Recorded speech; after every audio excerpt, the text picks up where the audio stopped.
calling together the meeting of the official City Council meeting of January 11th. Please stand for the Pledge of Allegiance. Most of us stand. I pledge allegiance to the flag of the United States of America and to the republic for which it stands, one nation, under God, indivisible, with liberty and justice for all.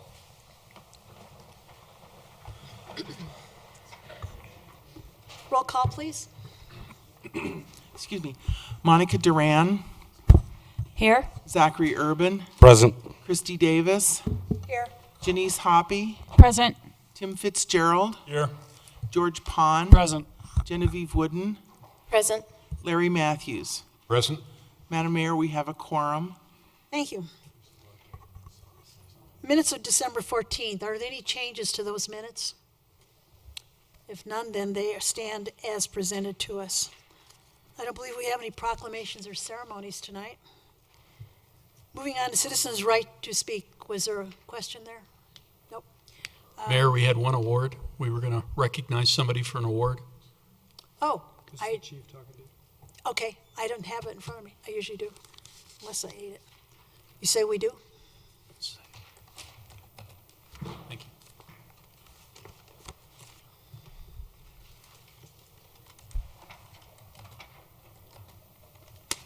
Russ, if you'll come up, please. Thank you.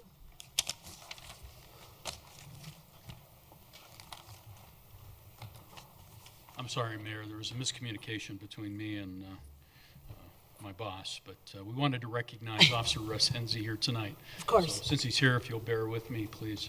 I wanted council and I wanted the community to know that the International Association of Chiefs of Police Highway Safety Committee has a long-time partnership with 3M Products, and they do an award that's called Looking Beyond the License Plate Award.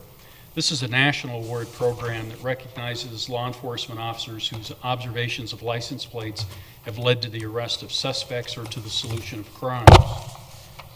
Officer Russ Henze received an honorable mention award at the 2015 IACP conference this year. Russ has earned the reputation amongst his peers for his uncanny ability to recover stolen cars and to make arrests. In late 2014, Russ was checking license plates at a motel along the I-70 and Kipling corridor. He ran across license plates on two vehicles that appeared suspicious to him. One vehicle had a stolen plate on it, and the other license plate did not look right on the vehicle. So he followed up on his hunches, which led him to a room in the motel where he contacted a male and a female subject. Upon entering the room, Russ observed lots of mail laying about the room, checks and equipment commonly used to make checks and identification.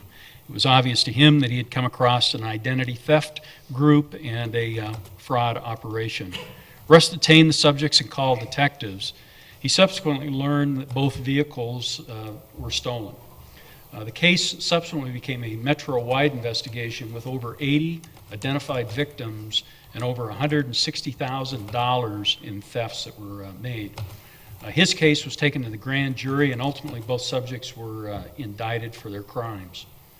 You know, the great work that police officers do often goes unrecognized and sometimes unappreciated.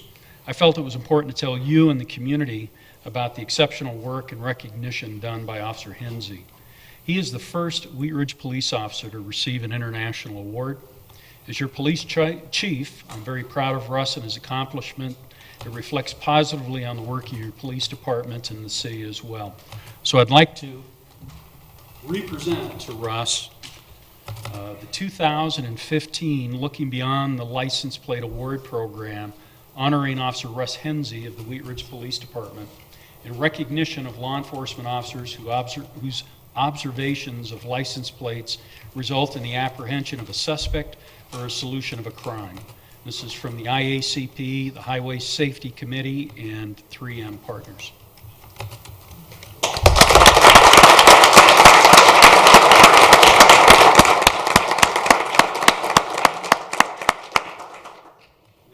They give away a lot of hardware at this time. Russ was also recognized with another flash. But I wanted you all to know and the community to know that these awards are not something that is routinely given. This year, they recognize 6 officers nationwide for this award, and I think it speaks well of our police department and the men and women that work for us, that Russ's work generated an award and recognition like this. So thank you for your time. Officer, I just want to say thank you to Officer Hensy. I mean, we're proud to have you as part of our team, and thank you for being in Wheat Ridge, and it sounds like a tremendous award. Now, can I?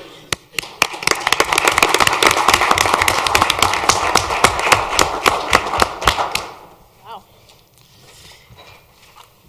Okay, can we move on to citizens' right to speak? And I have a couple of people who will be speaking in regard to our discussion items at the end of the meeting. But for this portion right now, in regard to our current meeting, our business meeting, I have Dominic Breton. You want to come forward, Dominic? Yes.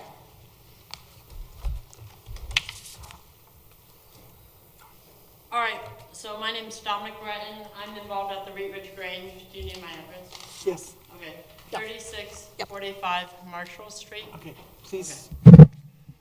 3645 Marshall Street, Thank you. Wheat Ridge, Colorado. Okay, so I just wanted to come tonight and invite everyone out to the Wheat Ridge Grange. Next Thursday night from 6:30 to 8, we're having a chili cook-off. Everyone that comes and participates gets to vote to find out who has the best chili in Wheat Ridge. It's only going to be $2 for adults to come taste it and $1 for kids 12 and under. And if you want to enter your chili, it's $10. And all the money proceeds raised are going to go to the Wheat Ridge Backpack Program, Feed the Future. So everyone should invite their family and friends, and let's start the year off by raising money for a good cause. Thank you. Thank you, Dominic. Paul Noel Fiorino.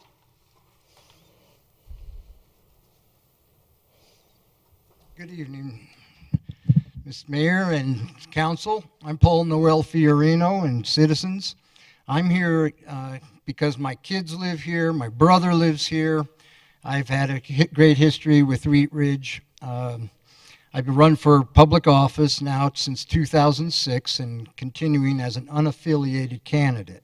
So I don't come from any money. I never take money from anybody, but the fact is that my mission since 2006 has been for the arts.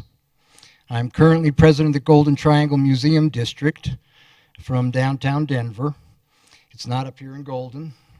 And it was named the most creative neighborhood as well as one of the top neighborhoods in the state. But the fact is that we are in position this year to save our facilities.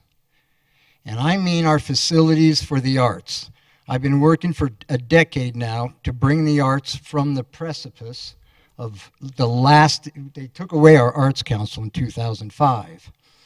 And this year, we were named by the National Endowment for the Arts as #1 in participation for the arts. Now that means, this art you have here in this room, the arts are always looked at as something that we can just put aside for something else or change or ratify. But we need to really look at the Fruitdale School. And I know I have 3 minutes now, but I wanted to introduce myself for this 3 minutes and then bring up this Fruitdale School. Because that's an asset that you have that is so important that I hope I can express what that takes.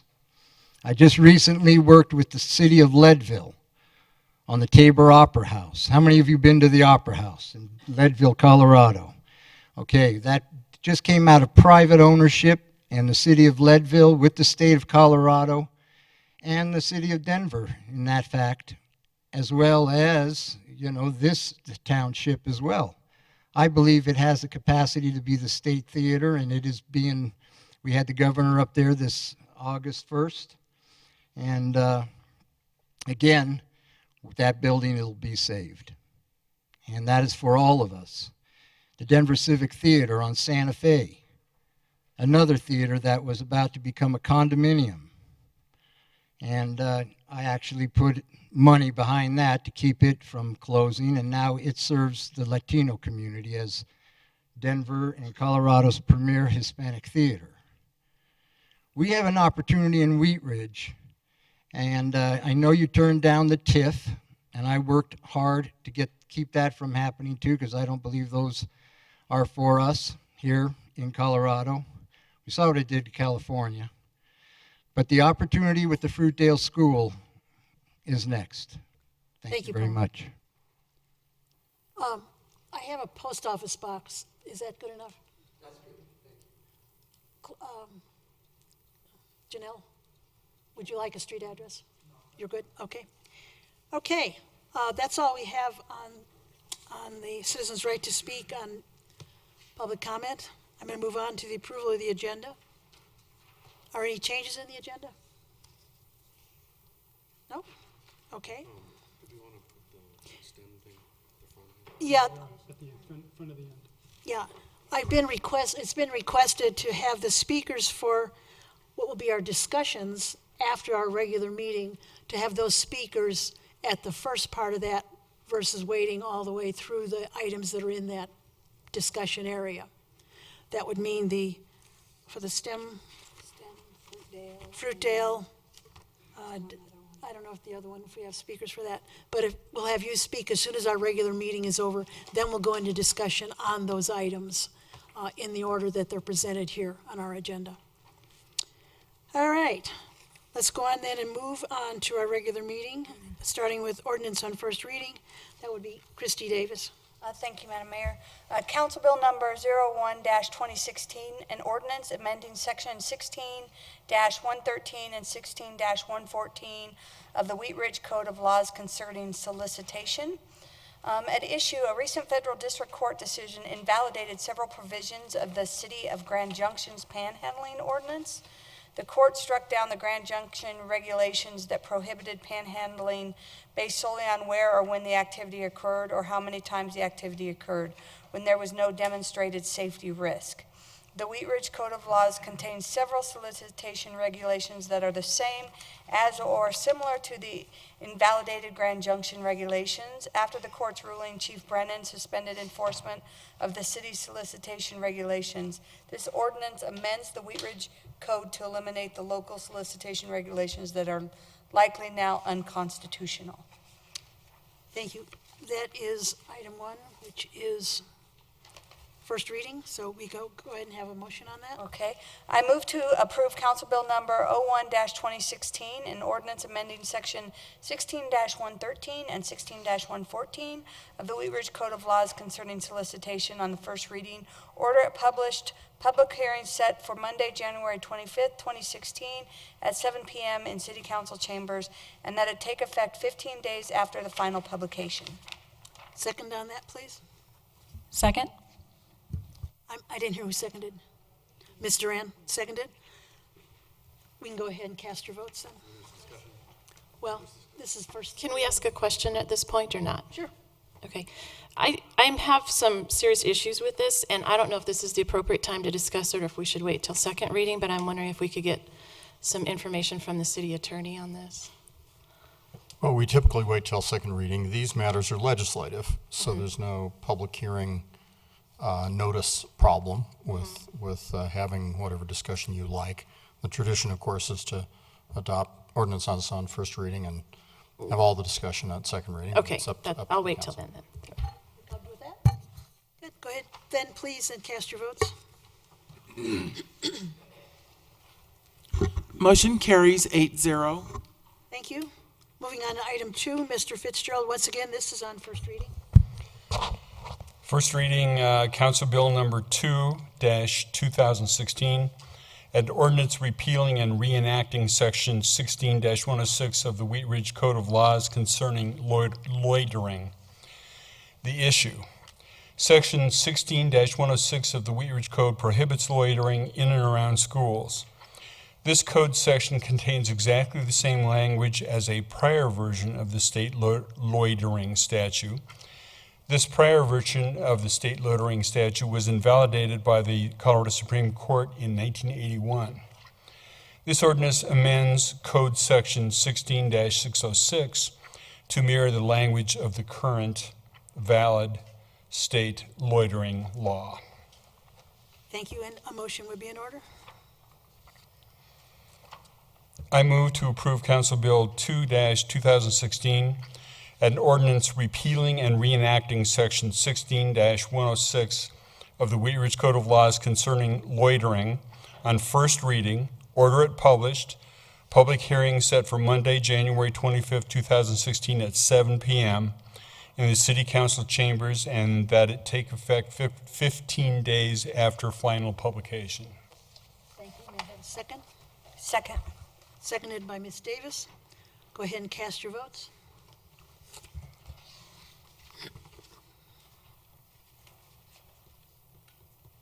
Motion carries 8-0. Okay, item number 3, Ms. Duran.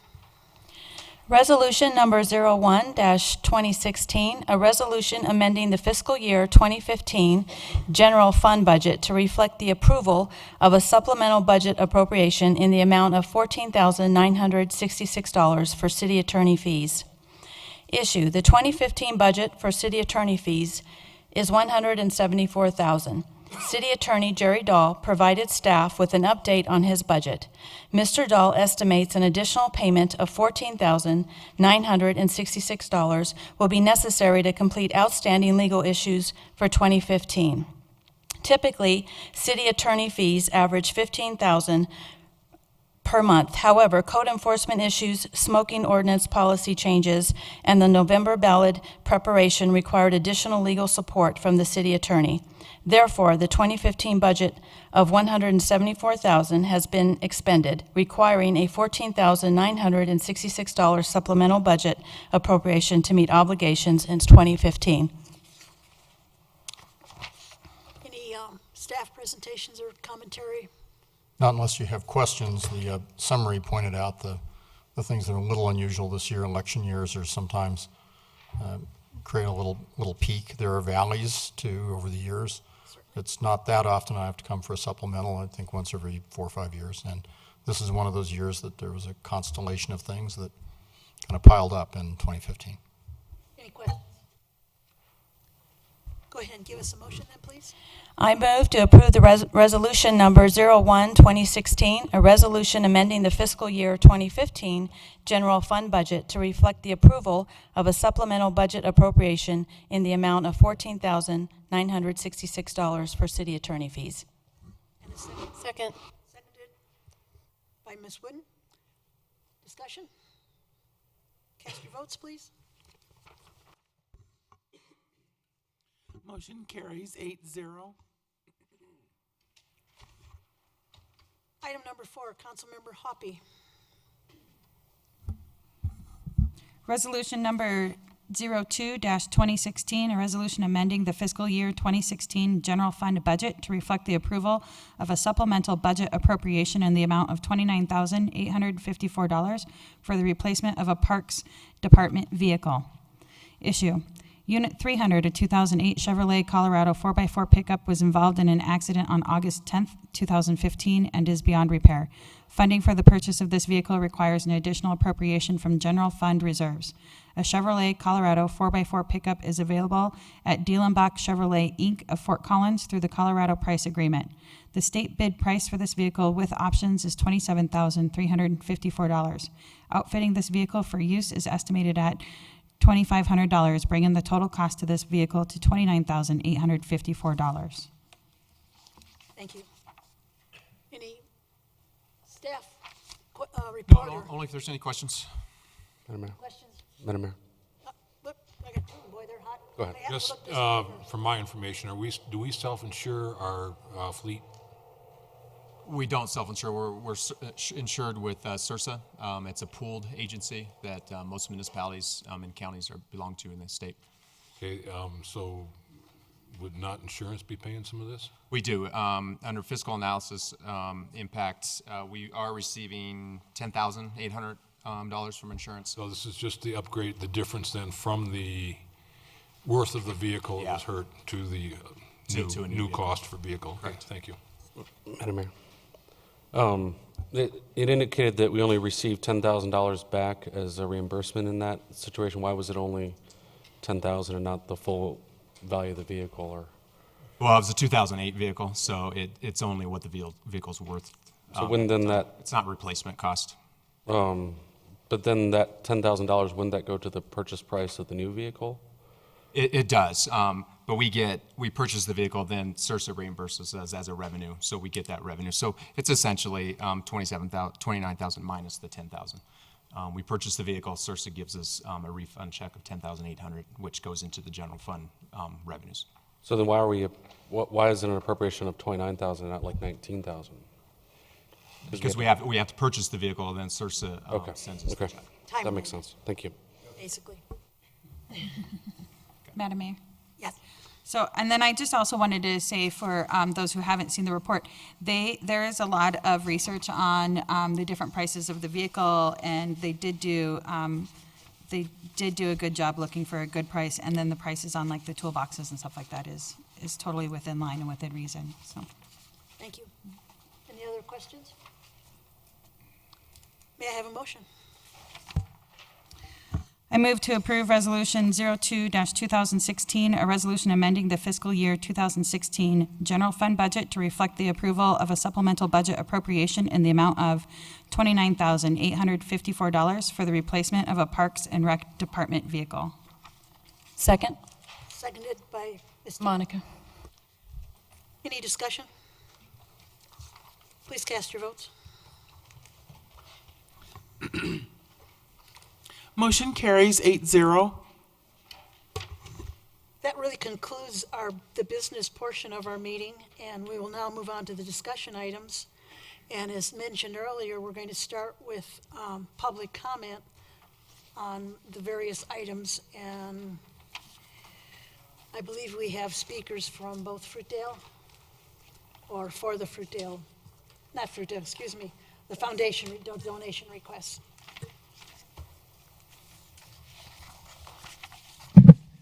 Good evening, City Council. My name is Jerry DiTullio. I'm here as a teacher at Wheat Ridge High School, also the department chair for the Special Education Department at Wheat Ridge High School, and also a gala committee member for the foundation.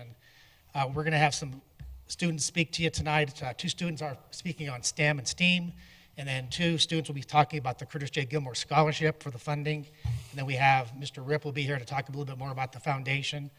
I passed out a real quick history of the foundation. As you can see that, and the foundation was started in 2003, and at that time it was created by the City Council to fund city programs for Parks and Recreation, and the members were appointed by the City Council and the mayor, and that was in 2003. Then a few years later, that group was reorganized, and they actually appoint their own members now, and they actually changed their focus from Parks and Rec and city programs to educational programs. So what tonight, the ask is basically for $10,000, $5,000 would be to fund the STEM and STEAM Gala fundraiser for the school. And then also another $5,000 for the scholarship programs that are going to be awarded to seniors at Wheat Ridge High School. And the memo in your packet, I think, pretty clearly describes what those programs are. So what I want to do first is invite up Andrew and Amy to come up and talk a little bit about STEAM and STEM program. Now they're going to be talking about fundraising for the gala. And there are 2 students at Wheat Ridge High School. Thank you.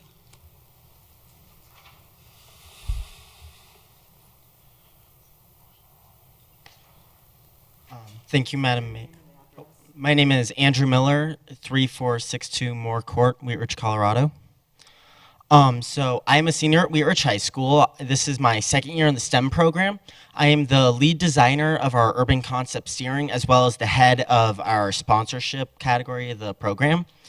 And so, as many of you know, last year we built a hydrogen fuel cell car, took it to Detroit, and won the Shell Eco Marathon hydrogen category. This year we're planning on doing it again, but this year we're planning on building 2 cars. Last year, we built a prototype category car, which is basically just a small, light, efficient car. This year, we'll be building that again, as well as what we call an urban concept, which is basically your street legal car, but a third of the size. So we're gonna have windshield wipers, turn signals, headlights, basically everything you'd have in your normal car. And so one of the things we were able to do last year was we were able to fund the trip just to build the car, as well as to fund the trip to Detroit, so none of the students had to pay. This year, with the 2 cars, we are working on fundraising $40,000 to build the cars and fuel them, as well. But in that cost does not include the price for the students to actually travel to Detroit. So our goal this year through the gala is that we would be able to fund the gala, and then be able to, any money we raise at the gala would go to funding the students' way to Detroit.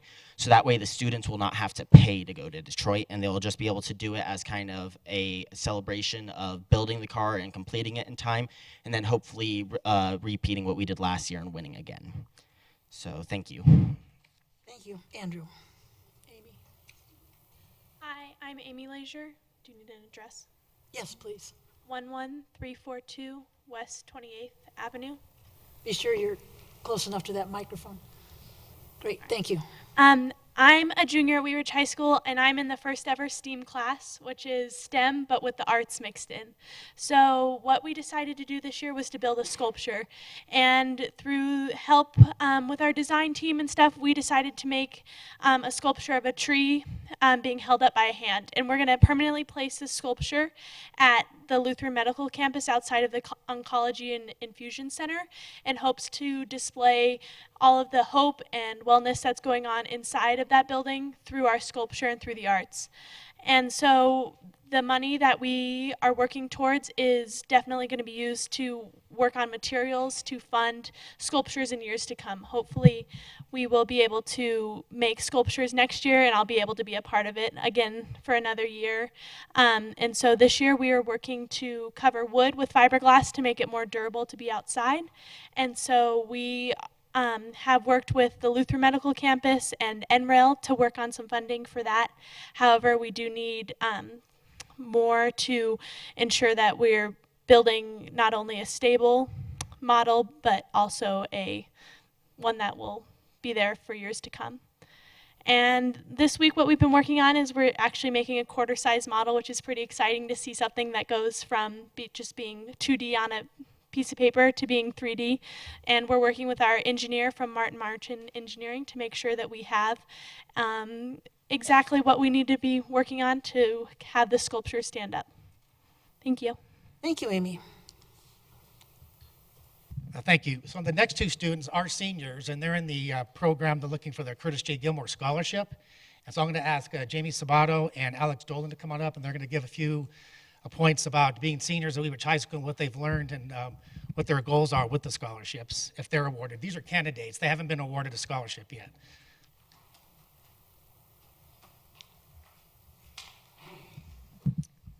Hi, my name is Jamie Salvato. Do you need my address too? Could you spell your last name?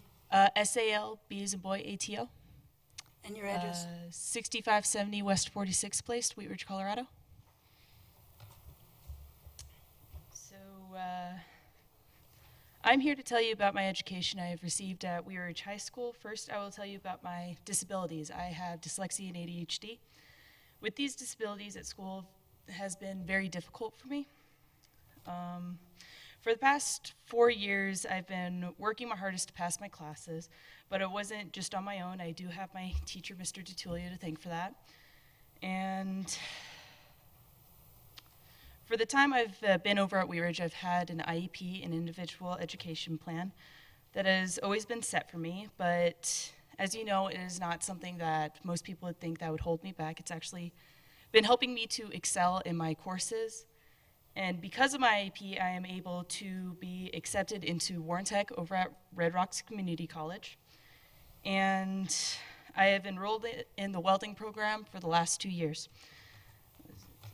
I am able to do the complex reading and the math required to do the welding courses. Not only that, I have also done the Joe Pitt coffee shop that DiTullio also teaches at my school. And I play 2 sports and do volunteer hours to help my community. I've been a part of the Revive the Greenbelt plan to take care of the parks that everybody's just been growing up around and just love. And I've also been a part of the East Side Neighborhood Cleanup Program. I coach for Soccer for Success to teach the next generation that it takes hard work and perseverance and a constant need to move forward to be successful in most aspects of life. And I know it's kind of deep for like 10-year-olds, but you gotta start somewhere, right? Because I was taught this at a very early age, I was able to see what I want to do with my future. After I'm done with Warren Tech, I shall go to a 4-year college to study more in business. And the scholarship will help me, like, you know, pay for it and everything, kind of help me out in my education without really worrying about it. And it's also a thank you to Mr. DiTullio, because he's really the one that got me through high school. I hope that I've showed you that I've earned the scholarship, that I have worked my hardest to graduate and start college fresh. I encourage the City Council to support the scholarship program that has been presented by the Wheat Ridge Community Foundation. The program will help me and the students in the future. Thank you. Was it Jamie? Was your first name? Jamie, Jaimee. Jaim. Okay, thank you. Thank you. Hello, my name is Miles Dolan. I'm a senior at Wheat Ridge High School. And spell your last name. Dolan. Okay. And it's Myles as well. And my address is 1678 Dover Street, Lakewood, Colorado. And some history about me. I've had dyslexia all through my life, so I've been in special education. And all through my life, I've struggled a lot through school, and it changed once I entered high school, thanks to Mr. DiTullio. He's got me ready, and this year as a senior, I am taking regular English. I am not struggling in any of my classes, thanks to him. So I want to thank you, Mr. DiTullio. As higher education costs continue to grow, it is important to help keep it affordable for the students at Wheat Ridge High School, because they are the future of this community. Many of these students feel hopeless when planning for college because of the cost.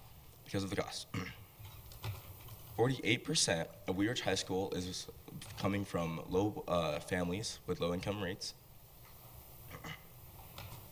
Colleges nationwide have conducted studies whose students who have been awarded scholarships have higher retention and graduation rates. According to PBS in Georgia, one study showed that a $900 scholarship awarded to those facing hardship raised the graduation retention rate by 30 to 70% from the years 2010 to 2014. The amount was not enough to cover all the costs. However, it did cover books and tuition. It is important for those students and their families to see that the community cares about them.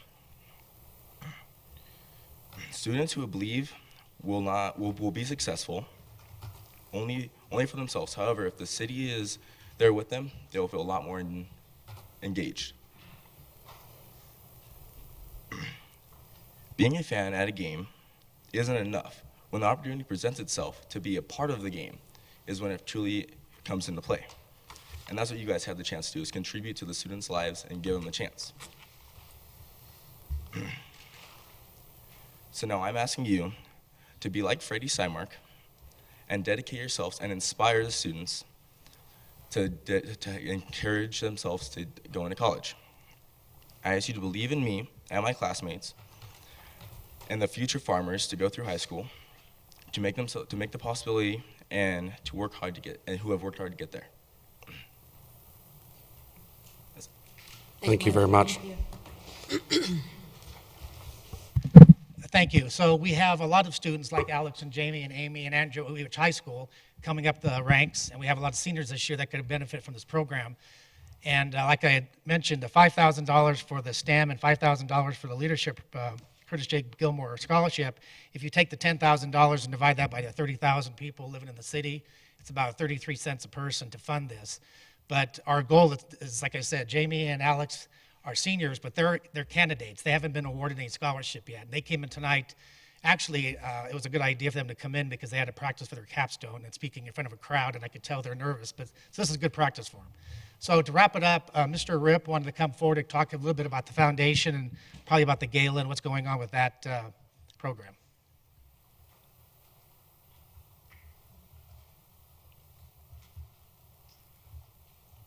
Thomas Rip, 4315 Wadsworth, Wheat Ridge. Good evening, members of council. I'm president of the Wheat Ridge Community Foundation, an organization which, as Jerry DiTullio indicated, has morphed in its purpose over the years. That was largely through the leadership of an individual that some of you may have known, Curtis Gilmore, who was a true visionary, and it was a great loss when we lost him. What is being asked for this evening may sound somewhat unusual. Why come to a city council and make a request like this? Why not go to the school board or go somewhere else? Well, number one, the school board doesn't have the money, so that doesn't work. What's being asked for tonight? You're being asked to help a group of students go on and get a start. One of Kurt Gilmore's visions was that, everybody who's going to Harvard, we can seem to be able to find some kind of money for them through scholarships, but what about those individuals who want to go on and obtain a trade? And all you have to do is open up the newspapers these days and you find out that this is an area of tremendous need. And that is one of the needs that the foundation is trying to meet. With regard to the other request for this gala, quite frankly, we're asking for some seed money. We hope to be able to use that, leverage it, and go out and raise considerably more on behalf of these students. I don't want to say really any more about the foundation. What I'd really rather address is I'm going to make a suggestion, bold as it may be. Get to know Wheat Ridge High School. It is incredible. If you don't know it, it's a gem. With its STEM and STEAM program, folks, there's nothing else like it. I'm going to give you one example. I was first taken over there 3 years ago when they were working on the prototype of the car. I grew up in an era where we had full machine shops, wood, metal, electrical, you name it. That was back in the 60s. These kids were putting together a championship car, in my opinion, with clothes hangers, a screwdriver, and a hammer. I mean, it is that remarkable what they've done. And they're going to go back and do even more remarkable things. And so I encourage you, if you get an opportunity, stop by Wheat Ridge High. Certainly check in with the principal. He's a great guy and he's a great leader for this STEM and STEAM program. But this is a program that we can all be extremely, extremely proud of. This isn't Cherry Creek High. This isn't one of the big named schools where everybody, 98% of the graduating class goes on to some Ivy League school. No, this is just right here in Wheat Ridge, and it's just a phenomenal program. So thank you so much for considering the request. And Vicki, would you like to say something? You might have them. Vicki Otteson, 4210 Brentwood Street, Wheat Ridge, Colorado. Otherwise, if none, I'd just like to say it's an honor and a privilege for the Wheat Ridge Community Foundation to have the relationship that we do with the high school. It's been nothing but a fabulous ride. And these kids are very deserving. Thank you very much. Thank you. We do have a question, I guess. About the Gilmore Scholarship. Does the Gilmore Scholarship fund for only public schools, or will it also fund for private trade schools? Good question. One of the goals of the Gilmore Scholarship is to fund students entering two-year programs. So a lot of community colleges would be what we'd be looking for. Associate degrees, whether they're offered privately or publicly That's kind of the goal of that scholarship.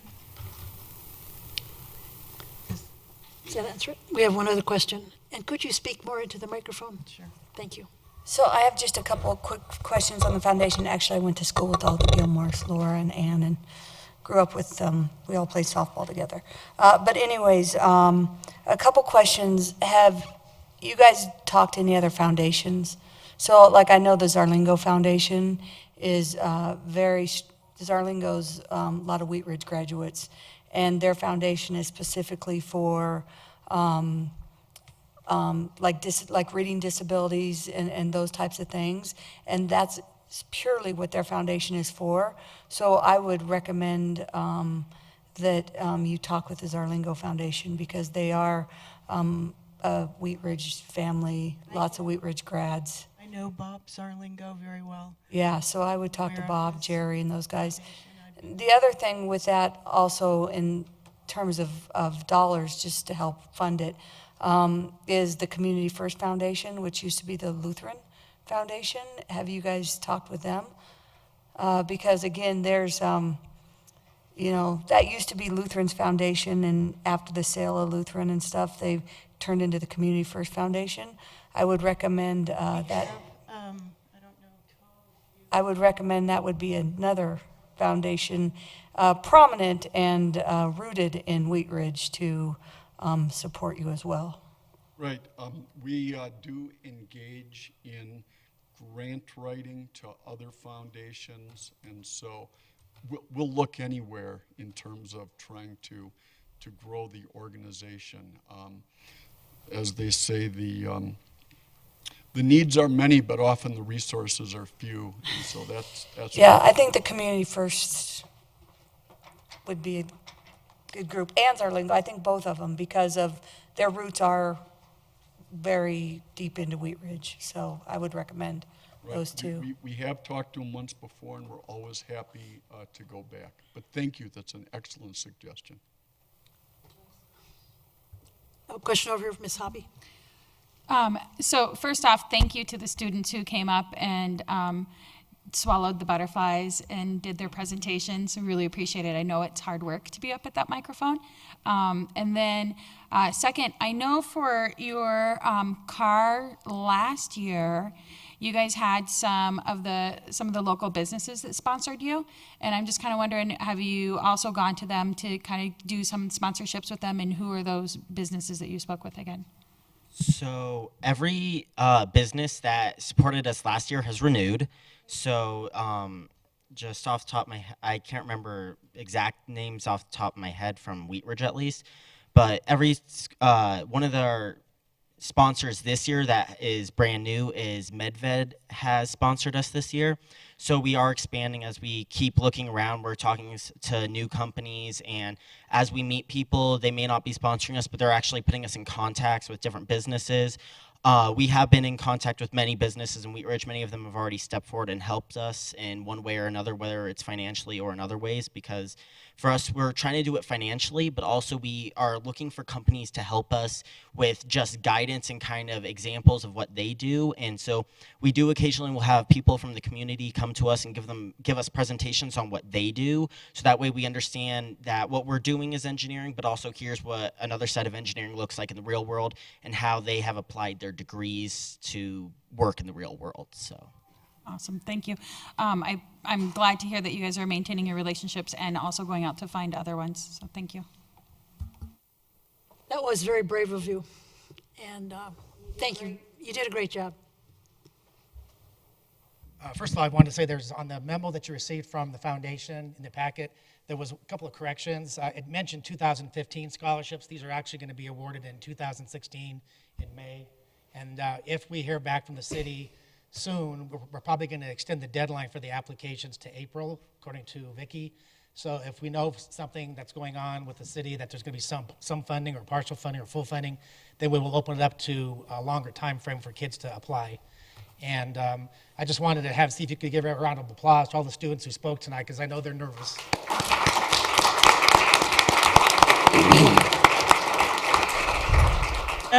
Just a correction to the correction. We're actually Going to cut the deadline, the board just voted, we're going to cut the deadline off on the 19th of February. And that will give us until May to raise as many of these $1,000 scholarships as we possibly can. The foundation goal is to award every qualified student applicant who meets the qualifications a scholarship. And I just want to also comment, thank you, Christy, for your suggestions to go to other foundations. The strategic plan of the foundation it's evolving at a very fast pace, and the foundation is putting in place a structure so that we might be able to play with the big boys one day soon. So thank you for helping us in the interim. Thank you, Vicki, and Mr. DiTullio, Mr. Ripp, thank you very much. Madam Mayor, I'd like to just, I'd like to thank the students for coming up, but I also want to think about if is there a way for us to provide that $10,000 amount, but then offer an additional $10,000 as a match to any other type of foundation that might come out to support them in a way that we can sort of encourage those foundations to support it by offering a, sort of an additional match of $10,000, so we have sort of an all-in of $20,000, but we're only going to commit to the first $10,000, and then if another foundation or another group, if they're able to raise it, then we would match that. I don't know if council's willing to entertain something like that, or. Sure, sort of a leverage. Mm-hmm. Madam Mayor.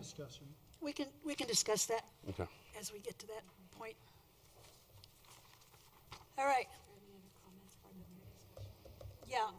Do we want to go ahead with the Fruitdale discussion items as well, as far as people? Didn't we say we were going to do them all first? Yeah. So do I have any speakers from? I do. I have one here, for sure. Janice Thompson.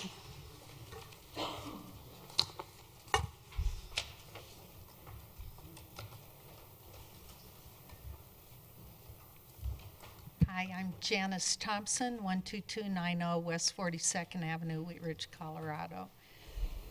I'm here on behalf of myself, and also I am on the Housing Authority. And this Fruitdale School has been a real labor of love. It's been a very costly journey, not only for the Housing Authority, but also for Hartman and Eli. And of any investors, I cannot believe how much money and time this company has put into the city of Wheat Ridge. It's not just Fruitdale, but they've invested all of this time and money in order to bring Fruitdale up to a standard that would be something worth talking about here in the city. We're not only saving a historical building, which was the reason that we got into this. We're also wanting to provide affordable housing for the citizens of Wheat Ridge, and this is going to give us 16 units, affordable housing units, and some of them will be 2 and 3 bedrooms, which is kind of unheard of in the market today. And so listening to these young folks speaking, I was sitting there thinking, you know, they're going to get out of college and they're not going to probably be making tons of money, and they're going to need some affordable housing. And does Wheat Ridge have anything for these young people that are coming out of school and looking for a place to live? I think that we need to invest some money into the Fruitdale Valley. We've put a lot of money into other projects throughout the city, and I really think that if we can jumpstart that valley down there with a quality housing development, I think it will really help. And also, it's an opportunity for us to do a joint venture, again, with Jefferson County Schools. Hartman and Eli have really gone out of the way to work with the preschool next door. We'll be doing some shared parking so that when they have events that they need some overflow parking, these people are willing to allow that to happen on this property. So there's just going to be a lot of benefits, and plus the nice little orchard that they're putting out there will help with the landscaping. But I know that we're asking the city of Wheat Ridge to invest a lot of money, but I think in the end, you are going to be paid back more, and not just dollars, but having quality development and a place for families to call home, and they'll do their shopping here in Wheat Ridge. They'll be going to Wheat Ridge High School, the middle school, as well as Color Strand, and also right next door they'll have the preschool. So I think there's a lot to be said for this development, but I've got to say thank you to Hartman and Eli for all of the money they have spent and all of the time they have spent. Most developers would have left a long time ago, and they have stuck to it. And the other thing, one last thing, their reputation's on the line. You know, they've done some quality development throughout the Denver metro area, and they're not going into this development to do a shoddy job. They're going to do quality work, and they've got their name on this. I mean, if they don't follow through with a quality development, so, you know, we have this old rundown building that didn't get a good development done, but their name is on the line. And I think that's saying an awful lot. So I would hope that you will have a real open mind as you listen to their proposal and know that it's going to be a quality development and something that that valley needs badly, and the city of Wheat Ridge. Thank you. Thank you. Anyone else care to comment?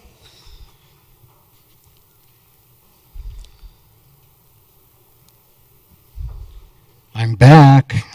I noticed. Paul Noel Fiorino, Denver, Colorado is the address. I'm also representing the Colorado Arts Consortium, established in 1978 for the purpose of preserving arts, preserving facilities for arts, and supporting artistic endeavor. We answered an RFP in July 14th, 2014. It's in the minutes. Two people essentially came back, two entities. One, the Waldorf Inspired Charter High School, which had a good, I'd say, 8 to 10 months to get their act together before they decided to pull out.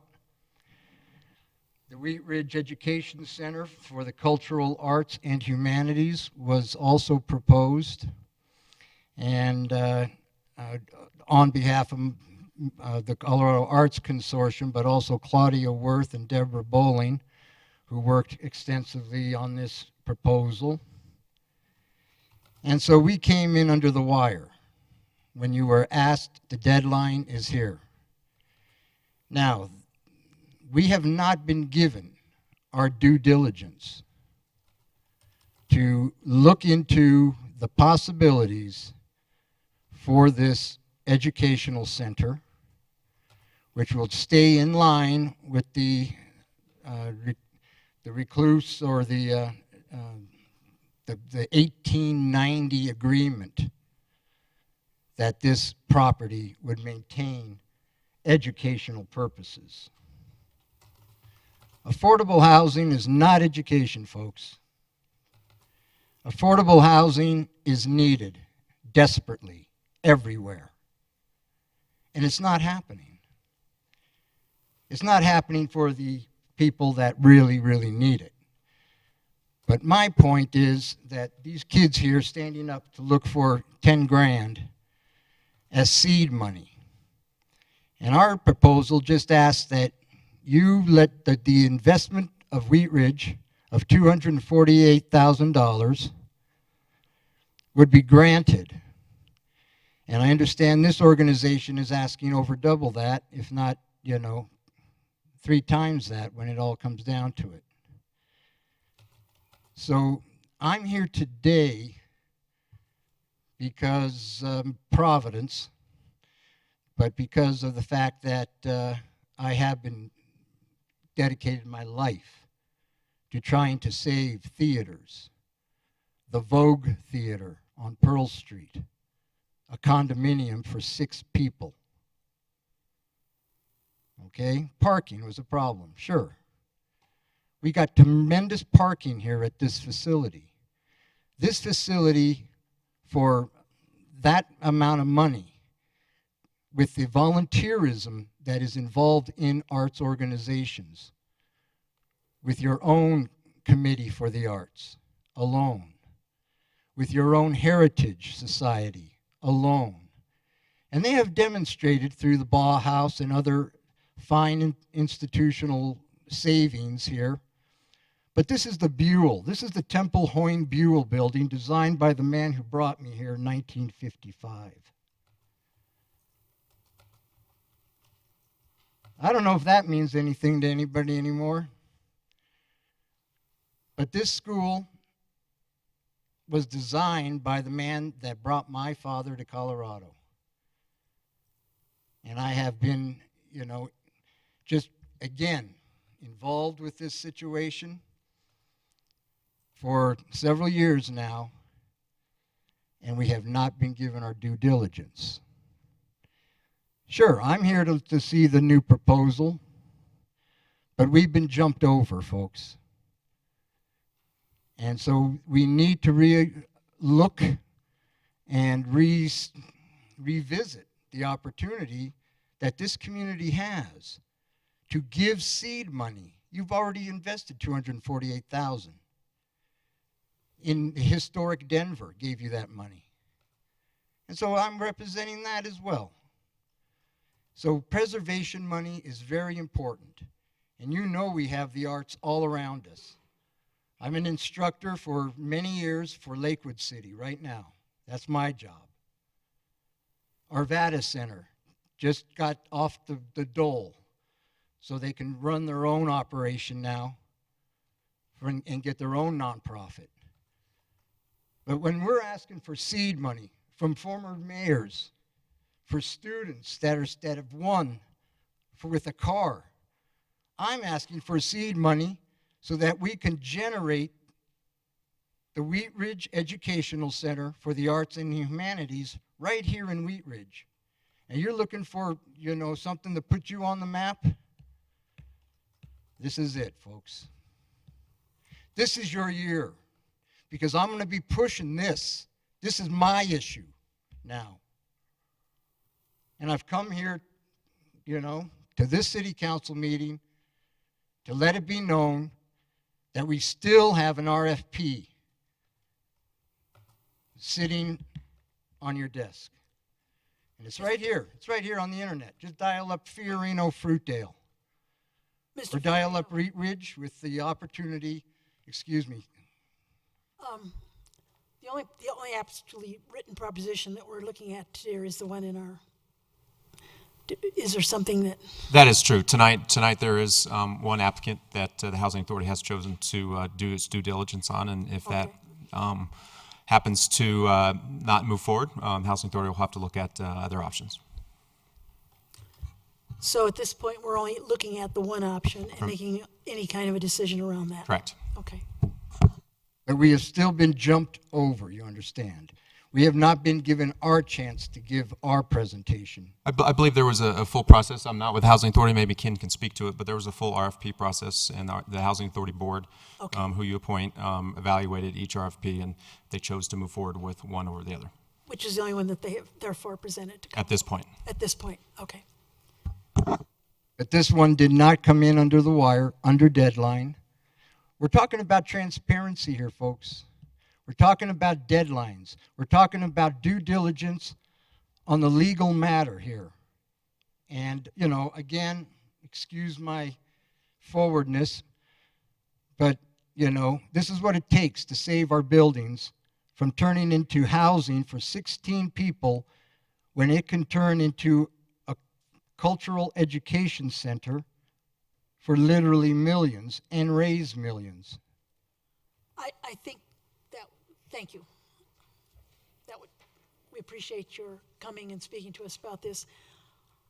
It doesn't sound like we can really be reviewing this at this point. Well, on tonight's agenda is a proposal from HEI, and Exactly. that's what's in front of you tonight, and you have to make some decisions on that. Okay, thank you. And I'm just asking you to consider what's has been set before. All right. Thank you. Thank you.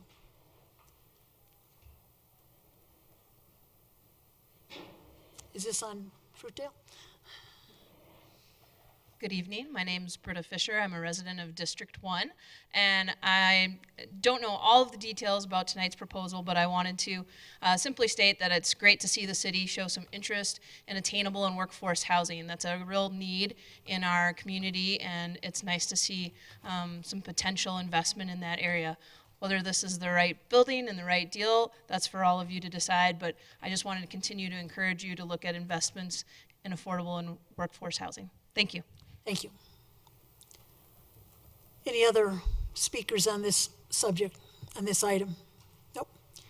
Okay, let's go back. Let's then do what would be our normal schedule, starting with the first item for discussion, which was, I have to go back here and find it at this point. I believe that would be the TLC neighborhood update.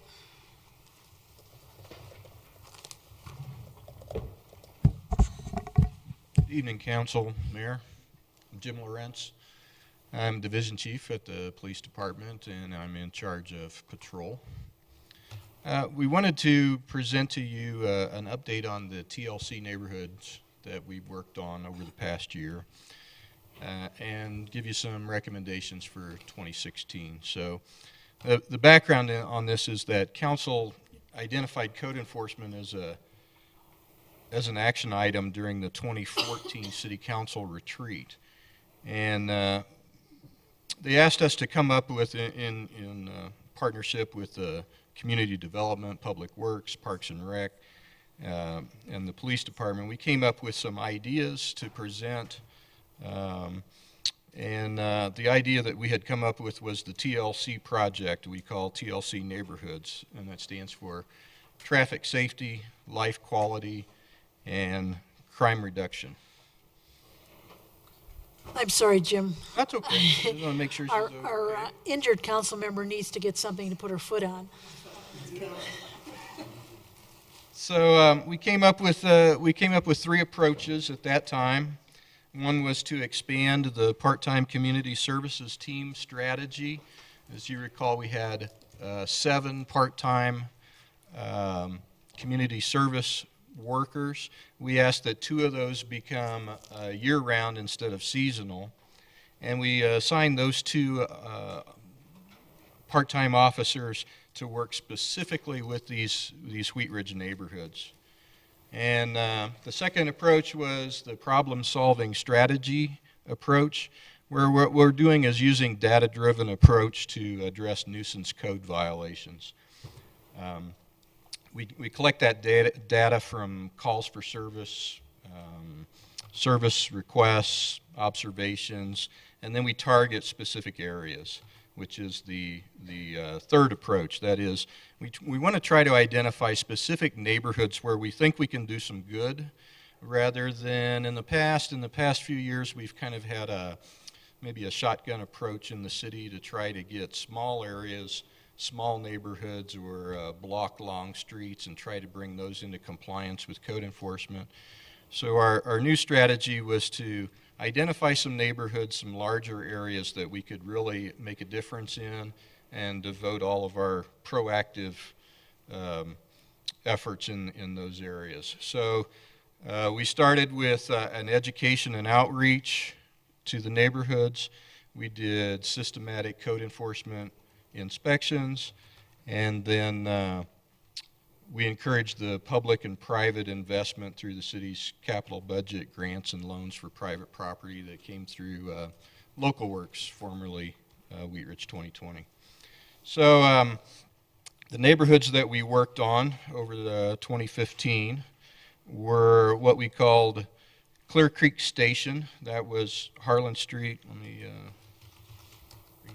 Let me talk about Clearvale first. That's up here first. The Clearvale neighborhood runs from Brentwood Street west of Garrison and then 44th north to I-70 Frontage Road. And this is a well-established neighborhood. It's been around since 1955.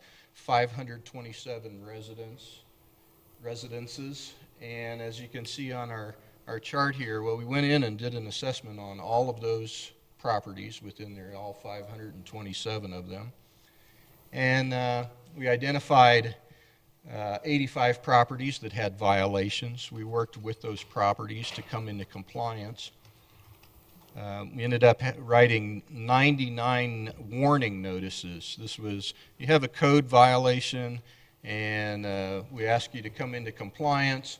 Only 3 properties failed to come into compliance after that warning, so they were issued summonses, and then came into compliance shortly after that. So we think that was a huge success that we have that whole neighborhood currently under compliance.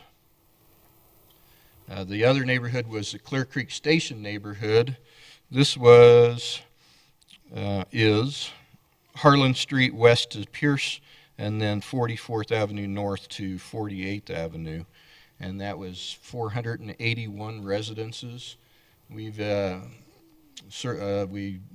made an assessment on all of those properties.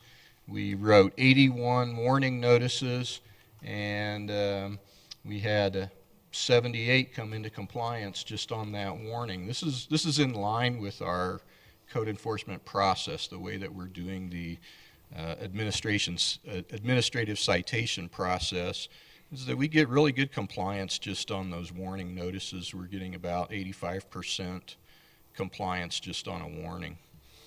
As a result, we only had a couple of properties that needed a citation and one that required a second citation. But again, of all those residences, they're all in compliance at this time. We chose a commercial property or commercial project that we called the East 44th Avenue Corridor, and that ran from Harlan Street. Actually, we went on the south side of 44th. We actually extend a few blocks longer there, but basically from Harlan to Wadsworth on West 44th Avenue. That is 86 commercial properties, and we brought all of those into, there's 2 properties that are going, we're still working with. Some of those issues on commercial properties are paving issues, dumpster enclosures.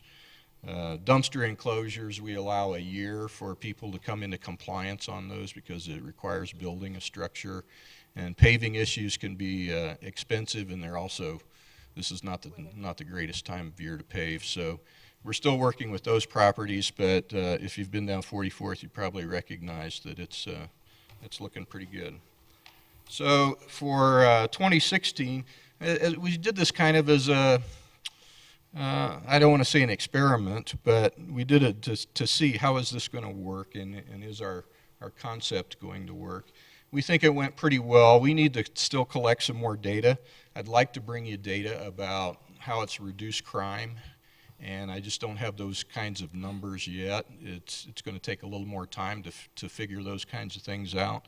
But as far as getting a neighborhood together, working together, partnerships developed, some of the things that we brought in, like the dumpster days that provided ways for these neighborhoods to get rid of some of that unwanted property, it went really well. So what we're looking at is next year, this year, is we've identified some more neighborhoods and some more commercial corridors that we'd like to work with. The first one is Fruitdale. We call Fruitdale West, and we've already had some discussion about Fruitdale here tonight. We have concentrated a lot on the eastern side of the city. We're going to work a little bit west here at Fruitdale West. That is Parfit Street to Tabor Street, 44th to I-70, 217 parcels. We also have Applewood Village neighborhood. That's Miller Street to Parfit, 38th to 41st Avenue, 234 properties. And looks like I missed one. Let me go back.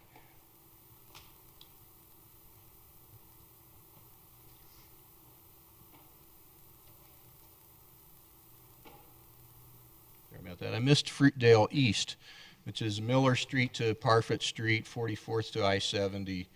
It really fits in well with Fruitdale West. They're two sides of a coin there, 259 properties. We think we can do all three of these neighborhoods. We're also looking at, I've given you 3 commercial corridors that we could work on, and I'm suggesting that we pick 2 just because of the limitations on resources. One is to finish 44th Avenue. That would be Wadsworth to the borders of the city out at Zenon.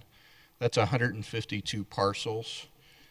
And the other option is Kipling Street. Kipling, is certainly a major corridor within the city. A lot of people travel on that. So we'd like to work on Kipling, 32nd to 51st Place. There's 72 parcels there. And Wadsworth Boulevard. So we had talked about Wadsworth last year, and one of the issues with Wadsworth was that there is interest in, since the Pell Grant, the Pell study, that there may be some opportunities to redesign Wadsworth. And at that time we thought, well, if things get torn up in there, why do we want to make people to comply with some code enforcement issues if they're going to be wiped out later? Well, the situation is that code enforcement is really not going to ask them to make expensive changes to their properties. We're going to look at just code enforcement, compliance, those more expensive issues like paving and locations of dumpsters. We'll work with them on that. So we think we can work with Wadsworth if that's the direction you'd like to go to. And I'm more than happy to answer any questions you might have. I also have Mary McKenna is our community services supervisor that really runs these programs, and of course the chief's here to talk also. I might just add for council that we got no complaints from any citizens in regards to our work in these neighborhoods, and we actually got a couple commendations. People that outreach to us sent me an email, thanking us for our work and the impact it had on their neighborhoods. So it was pretty positive result. And as Jim had touched on, we'd like a little bit more data. If you remember last year when we brought this forward, we talked about this as one strategy to use. We didn't know if we wanted to go with full-time personnel, to add additional full-time personnel to address some of these issues. We think that we've been fairly successful with the approach we've used with part-time seasonal employees in terms of addressing specific neighborhoods. And we want to try it again for another year and see if the strategy's working or if we need to head in a different direction. So, thank you. It sounds like a pretty successful project at this point. Council comments? Ms. Duran? I just have a question. How do you determine what neighborhood you're going to start in? How did you guys figure that out? Well, we've kind of left that to our community services officers who know the areas and know what we're looking for is a neighborhood that could use some help, and we think that it's an area we can go in and work with. Well, I suppose that definition applies to a lot of places in town. We kind of have to pick something, and if people give us ideas or suggestions, we're certainly eager to look at those. And we're kind of looking at a number of parcels, how many properties we think we can cover in this year. I obviously want to underpromise and overdeliver in this whole thing. So if we can do more, we'll work to do more. If we think we can do all three of these corridors, we're going to work that way. And I kind of think we can do it, but like I said, I don't want to promise that one to you tonight. So it's just if you have ideas or you have neighborhoods that you think we could work with, we're trying to work west a little bit, so that's our direction right now. So our original program was the East Wheat Ridge Community Policing Project, and was essentially Harlan to Sheridan and the city boundaries north and south. And we picked that area particularly because it had a higher crime rate. And we've been focused on that area for the last 4 or 5 years specifically. And Jim had mentioned we sort of narrowed that down to specific blocks and sort of took a micro approach to that. So all of these neighborhoods have certain elements that are causing them to be in distress. A lot of nuisance code issues, or maybe some crime issues that we're seeing, certainly some traffic issues. So we try to use a blended approach, and a lot of that's sort of anecdotal. It's based on what we see and what we hear and what our community service officers are telling us. But there's also some crime-specific data that would sort of point to these neighborhoods in terms of being in need of some special attention, and we're willing to try to give those neighborhoods that and focus on some other areas of the city. Okay, thank you. So I also want to tell you that to be proactive, we're working in those areas, but we will still respond to calls. We'll still respond to calls for service and service requests in other areas. In the whole city. Ms. Davis? So I have a question about a couple of the commercial buildings on 44th, and I know that a couple of them have been an issue for a while. The one by the park. The one by the park. And I know, and there's a few of them out there, I just don't want to isolate the one, but, and I know it's been something that we've worked on a little bit before. Is some of that escalated a little bit? I know, the one thing is you said you gave them a year, but in those kind of situations, we didn't give them another year on top of what's maybe already been done. I just guess, when I was out, when I talked to folks in that community, in that area, it's an issue with those folks. So when I talk about giving them a year, that's a requirement of our code, our zoning ordinances that say. Let me see that. When we ask them to build trash containers, they get a year to do that. They get a permit, and then they have to complete the work within a year. Paving is kind of similar issues. Some of the other issues, we can talk to Mr. Johnstone about how properties work and what kind of requirements they have on zoning. For the most part, what we're talking about are code violations, which are cleanup rather than requirements of building and those kinds of things. So a lot of times what we say is we can enforce code, but we can't enforce ugly. Sometimes things are not as beautiful as we'd like them to be, but it's not necessarily a violation. In regard to that, we can't enforce ugly.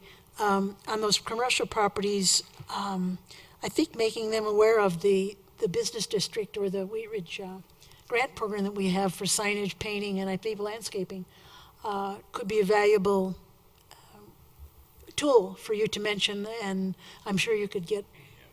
I don't have numbers on the number of properties that took advantage of those kinds of programs and worked with local works, but we can look into that further. I know Britta's here.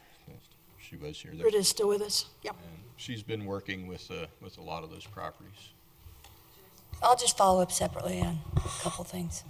I think I've been hearing some mumbling over here. Thanks.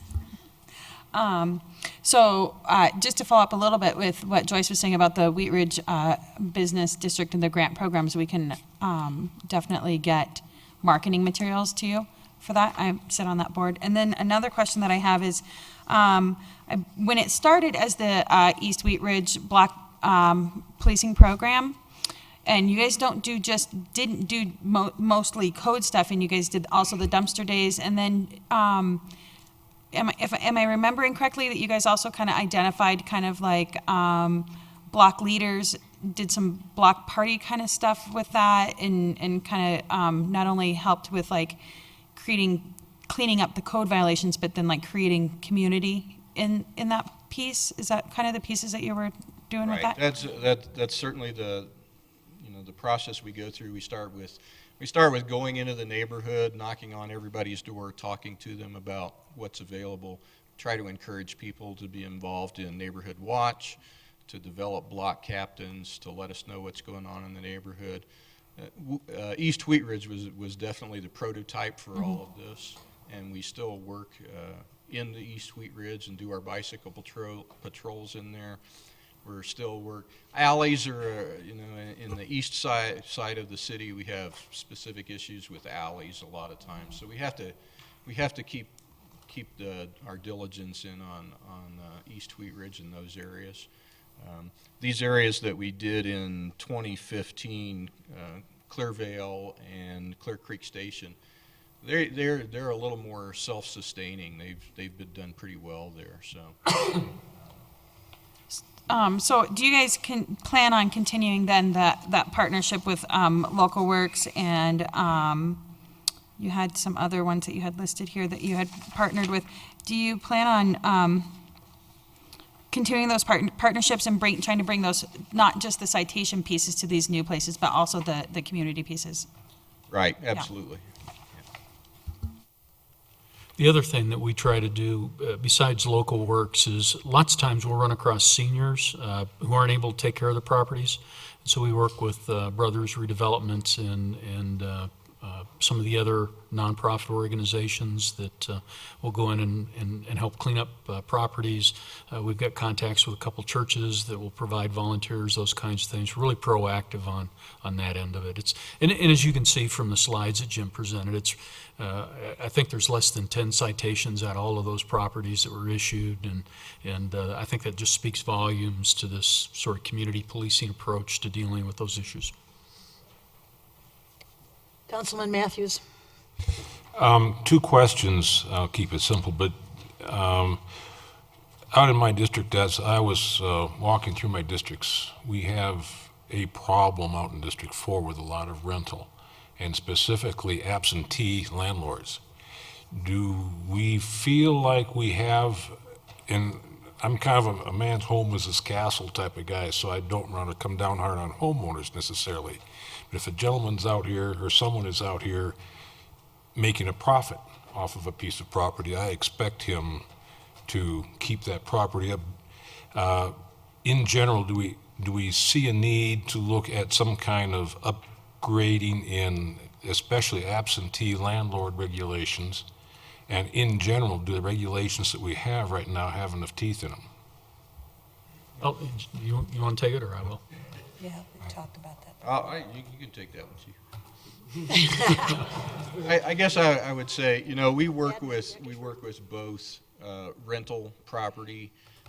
We work with the residents in those properties as well as the property owners to bring them into compliance. Sometimes it's difficult to determine who is responsible. Sometimes it's one, sometimes the other, sometimes it's both. And that's one of the things that our CSO officers do very well is working with the community to, not to necessarily do always the heavy-handed approach. It's the chief often describes this as a carrot and a stick. There's a lot of benefits that we try to make people see that bring them into compliance. There is also, I forgot what I was going to say. You're going to talk about. So we in the past, community development, the police department have brought forth staff reports to previous councils to look at multifamily housing units and rental properties and develop a more robust rental property program. Council's direction in the past has been not to proceed in that direction, so we use the available tools that we have, in our current code to try to assess and deal with those. But there's really, it's really not against the law to own rental properties and live in another state, but you do have to keep your rental properties at least to the, to the minimum of the code. And so we try to deal with, with the grass issues, the parking issues, the fading or peeling paint, screens and those kinds of things that are exterior based. But we still have available, the previous staff reports, and if you'd like to look at those, so you have an idea of what's been brought to previous councils, I'd be happy to send those to you. Sure. Thank you, Chief. I'd be interested in getting some history for myself before I just blindly walk in where several men have already walked. Because I see a real problem still, just having walked every street, and it just brings a tear to my eye because you'll see some really pretty rental neighborhoods, and then all of a sudden it's just like walking into a fog. I mean, the whole character of the neighborhood changes, and the screens are hanging off the walls and all of that, and just brings a tear to my eye to see that. We'll get you that information. And so, as I said, we still respond to calls. If you're aware of properties and you want us to come take a look at them, or anybody in the city can make a phone call to us, or do it on the internet, or just let us know, and we'll go take a look at it. Councilmember Wooden. First of all, thank you for your report, and I'm fully in support of this program. I know when I went to some of the initial meetings that we held, that we had really good turnout, I thought, from the residents, and they were it seemed appreciative that there was some focus on their immediate, smaller neighborhoods. So I really support the program, and I think the community aspect that Janice mentioned also is really important, and this kind of a program almost really organically encourages that because there's a focus there and they start looking out for things going on in the neighborhood, and that hopefully in turn helps the crime issue. One thing I hope we can continue with, and I don't know the exact cost, but I know people really appreciate the dumpsters. So I hope as we go forward, I don't know if they still do it in East Wheat Ridge. Do you still do? Okay. And I know it costs, but I think they fill up like that, and you get rid of stuff, and people are encouraged to maybe clean up their properties, get rid of stuff when that dumpster's a block away, and you have a certain day you can go take it. So I really encourage that. So we've already started scheduling those. I don't know if we have exact dates yet, but we were looking at 5 dumpster days. Is that right, Mary? Yeah. Okay. With Local Works is the ones that help us Help with that. you with that. So I want to encourage that, and I encourage the program to move forward. I think it's really important. And I also want to say thank you to the code enforcement officers who have a totally thankless job. They have been directed to help, shall we say, beautify the city according to a code that overall the city has adopted, and yet they're the ones that have to go out and tell people, can you please clean this up? Can you please come into compliance? And it's not always fun, and they have to be very diplomatic, and thank you to the code officers who've helped with this whole program. So the theme is thank your code enforcement officers daily. Any other comments? Sounds like general approval of going forward. Are you asking for a recommendation, or are you just, is this informational? I'll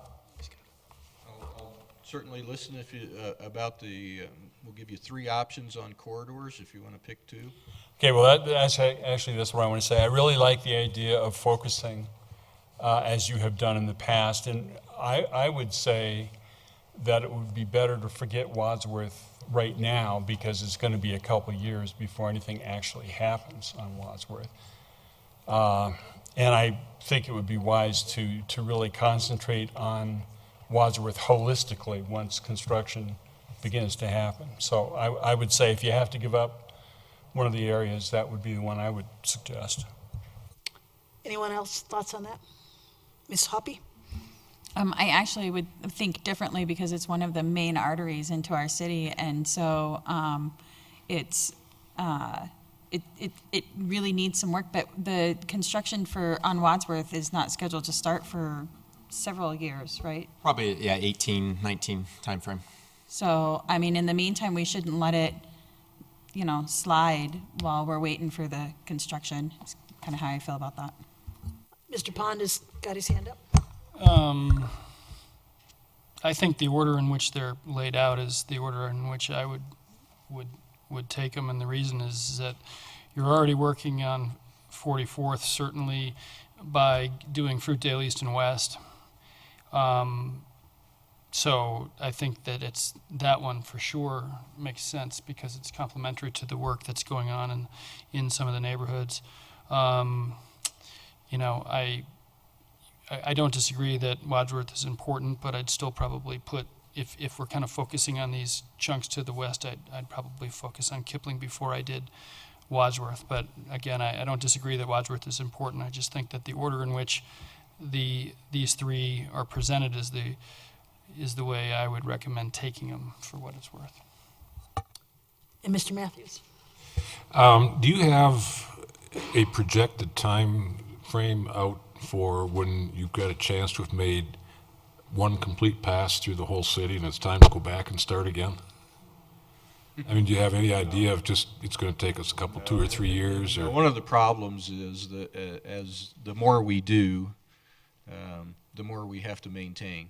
Right. And at some point, we're going to run out of resources, and we're going to have to look at something else if we want to maintain all of the neighborhoods. Right now, we're okay, so I don't really have an answer as to when we could finish the entire city and start over, but we'll be developing more plans as we go along. And I would like to make the added comment that a few years ago, I saw some pretty tough neighborhoods, but just this year we helped our pastor move into a home on Dover, up north of 46th there, north of the river. And if a few years ago, we may not have recommended he do that. It does make a huge difference. And he just kudos for what you have accomplished. And for those people that are out there, I will tell you, as having been in construction, if you have a piece of equipment or a truck and one gauge quits working and the mechanics don't want to fix it, and then another gauge quits working and the mechanics don't want to fix it, well, pretty soon the drivers just perceive that truck to be a piece of junk and nobody wants to drive it. And if you don't maintain and keep things going, and sometimes it's the little things, if you can catch them while they're small, that make all the difference. And keeping people coming into the city and feeling good about moving into these neighborhoods. Thank you. Sounds like we're fairly approving, or we are, and as the program grows, then you all have to figure out how to handle the rest of it. But I'm hearing that we'll proceed with 44th and we'll start on Kipling, and we'll give you updates over the course of the year, let you know what's going on, and also, council members who are in those districts have been kind of involved in the past, so that's also still a welcome. Definitely be invited to all the neighborhood meetings, and it's always great to have you there. And we use the approach of having everybody there. We brought in community development, public works, parks and rec. We've had representatives from all over to answer questions in the neighborhood. So. Thank you, Division Chief Lorenz. I think we can move on to our second discussion item, which is the Fruitdale one.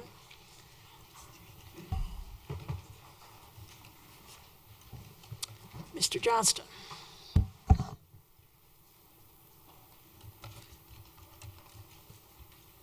This is actually the applicant's presentation for this, but I get it teed up.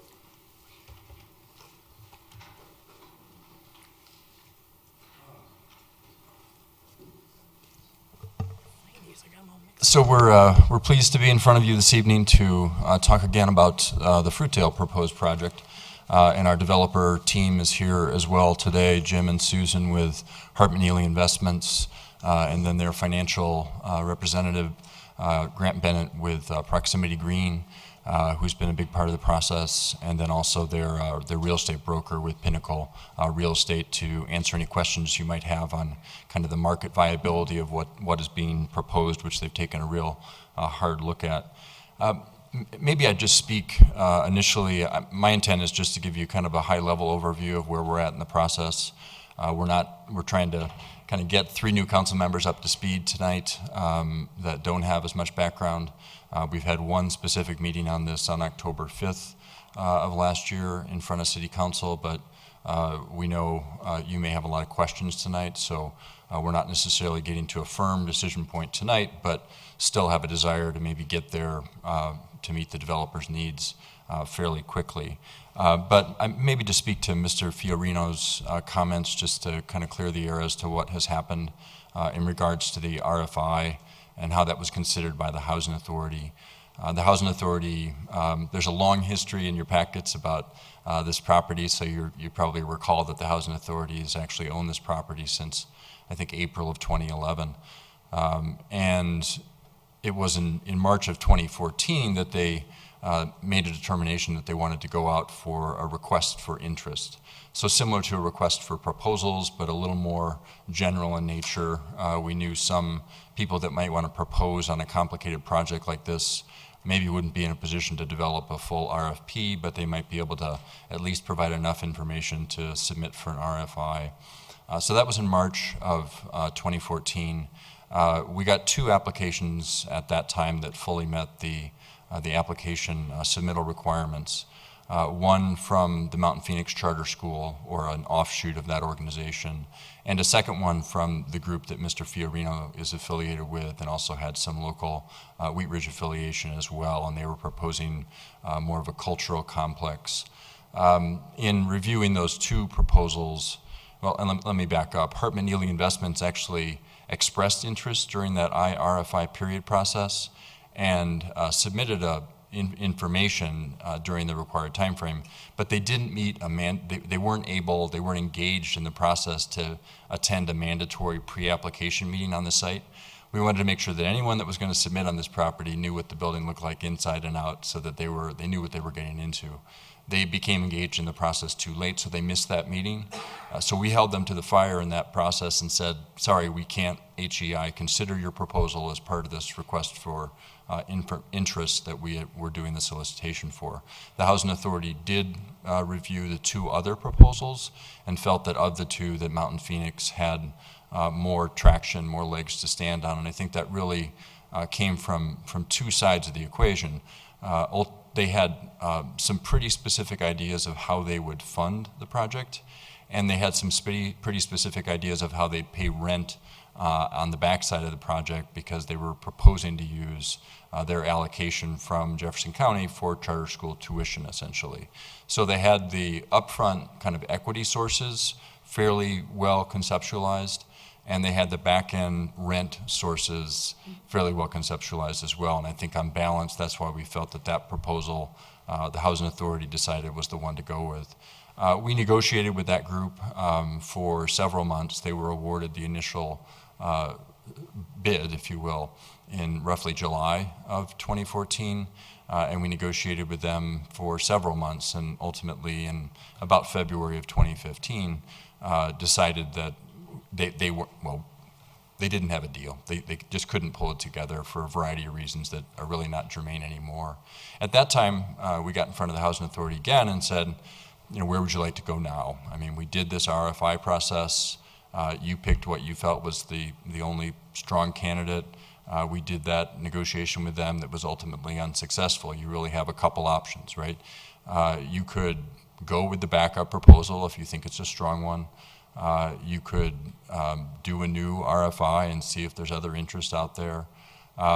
Since we wrapped up that initial RFI process, Hartman Ely is an interested party that's made this submittal. Hartman Ely's submittal was a very strong submittal at that time, and for the same reasons, right? They had a lot of good ideas about how you could get different tenants in the building that would pay some form of rent, and they had a lot of creative ideas about how you could get financing in place on the front end to fund the project on the front end. So on balance, the Housing Authority decided that the stronger proposal to go to, and what they wanted to go with at that time, was the proposal from Hartman Ely Investments. And they gave them, I think it was initially a 4-month due diligence period to prove up their initial conceptual proposal. And they've granted a couple extensions on that proposal since that time. So the Housing Authority has been in exclusive negotiations with HEI since February of last year, so almost a year, as I'm sure the folks over there in the room are painfully aware. As the Housing Authority Chair mentioned in her earlier comments, I mean, this has been a lot of due diligence over the last 10 months to try and get a development program that would work on the front end and on the back end. And we've been through multiple iterations, and we're really, I think, coming to a point of decision making with HEI in partnership with, as they're proposing with the city and with the Housing Authority, where we really need to kind of make some decisions here fairly quickly, or need to part ways, frankly, just to be real blunt. So a little additional background. I won't go on ad nauseum, but I think all of you are aware, but as has been noted earlier, I mean, this is a Temple Buell building, right? It functioned as a school property into the 1800s, but this specific building was built and designed by Temple Buell in the mid-1920s. And really, frankly, is one of the last remaining buildings that he designed. He designed a number of schools in that era, and most have been demolished. So it really is a unique historical asset.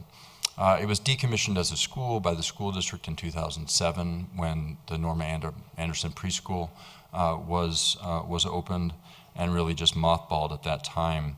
The school district did a series of kind of outreach events to see if anyone was interested in acquiring it. They certainly reached out directly to the city and eventually to the Wheat Ridge Housing Authority as well. And as I mentioned earlier, we've owned it now since 2011, so nearly 5 years. And really, frankly, we really saved it from the wrecking ball. I mean, it was scheduled for demolition.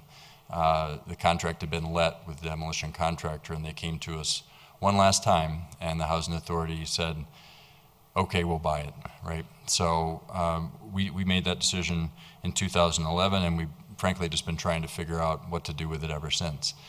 We kind of knew then, and we know now, that some pure kind of market-based redevelopment of this property just doesn't work for a variety of factors, and we can answer questions along those lines if you have those. So we've been looking for a developer partner in a variety of ways through direct outreach in those intervening times, and doing a variety of other things in terms of securing the building, getting historic grants to get a scope of, you know, how much is it going to take to redevelop the building. So we've been doing a variety of different things, but most actively, obviously, in this nearly year engagement with Hartman Ely Investments. So, I mean, we really are excited to have the opportunity to present this to you. It's one of our few kind of historic assets of some significance. That's a more significant structure from that era. So that's an exciting opportunity to preserve that. We as a community don't get a whole heck of a lot of those, but to do that requires the city to consciously make an investment, and we're cognizant of the significance of that ask for you all and for the Housing Authority. So don't want to think that we're underestimating the significance of the ask that we're here conceptually before you tonight. So as I mentioned, we met most recently with you on October 5th of 2015, and a few things have changed in the intervening months. Notably, I see 3 new faces up there who presumably are not nearly as familiar with this project as some of the rest of you are, but maybe you are. I mean, maybe you've been kind of following along as well, which would be great. But we certainly want to give you an opportunity to get up to speed on what this project is all about. And the other kind of notable change is that on October 5th, we were looking at a potential tenant for the 1950s portion of the building, so the cafeteria and the gymnasium on the west side of the site, for an artisanal meat processing facility, which was pretty exciting, kind of interesting. It's a Denver-based restaurant group that was interested in doing that. The more we got into the negotiations with them, and Hartman Ely can maybe speak to that better than me, but the risk associated with them being kind of the anchor tenant and driving the deal and being a relatively unproven business was fairly significant. And they had to pay fairly significant rent and ramp up to a $5 to $7 million business fairly quickly to be successful and for the project to be successful. So it was a project not without risk to the developer, and by extension to the city and Housing Authority and anyone else who was a partner to it. So at some point, the decision was made that wasn't the best marriage, and that happened really, frankly, right around Thanksgiving, first part of December. So in a lot of ways, the fundamentals of the pro forma and kind of the programming of the building haven't changed all that much, except for now that portion of the building, like the other portion of the building, will be converted for residential uses. But the various different funding sources kind of remain largely the same. I think it's long been understood, and still is understood, that any deal on this project is going to require very creative financial structuring, right? Traditional structuring like loans, like developer equity, absolutely. But any and all grants that we can track down, we've long been thinking that historic preservation tax credits would be an important part of the deal. And Hart-McNeely has been able to conceptualize that being a significant part of the deal. We reached out several months ago to the county to see if they had any funds for housing-related uses, such as home funds or CDBG, and they've become a great partner, and I've identified $640,000 worth of home funds that they want to put towards this property, and as a result, designate 5 of the 16 units as affordable housing. So we've really got kind of all those different sources of upfront funding on the table, and even with that, the project pro forma needs some additional assistance from the city. So it's about a $5.35 million project in terms of upfront hard and soft costs.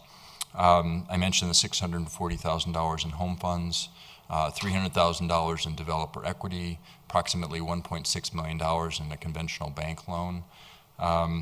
The tax credit proceeds are estimated to realize about $1.7 million when sold to people that can utilize those tax credits to offset their tax bill. And then the city and the housing authority are proposed to have a role as well. And that role really takes 2 forms. One is a grant, so something that wouldn't be repaid, and one as a bridge loan. And there's a bridge loan request from both the housing authority and the city. So the grant that they're asking for remains the same as it did back in October and November. $640,000. We're proposing that $470,000 come from a grant from the city, and $170,000 come from a grant from the Wheat Ridge Housing Authority. And there's actually a reason for that math.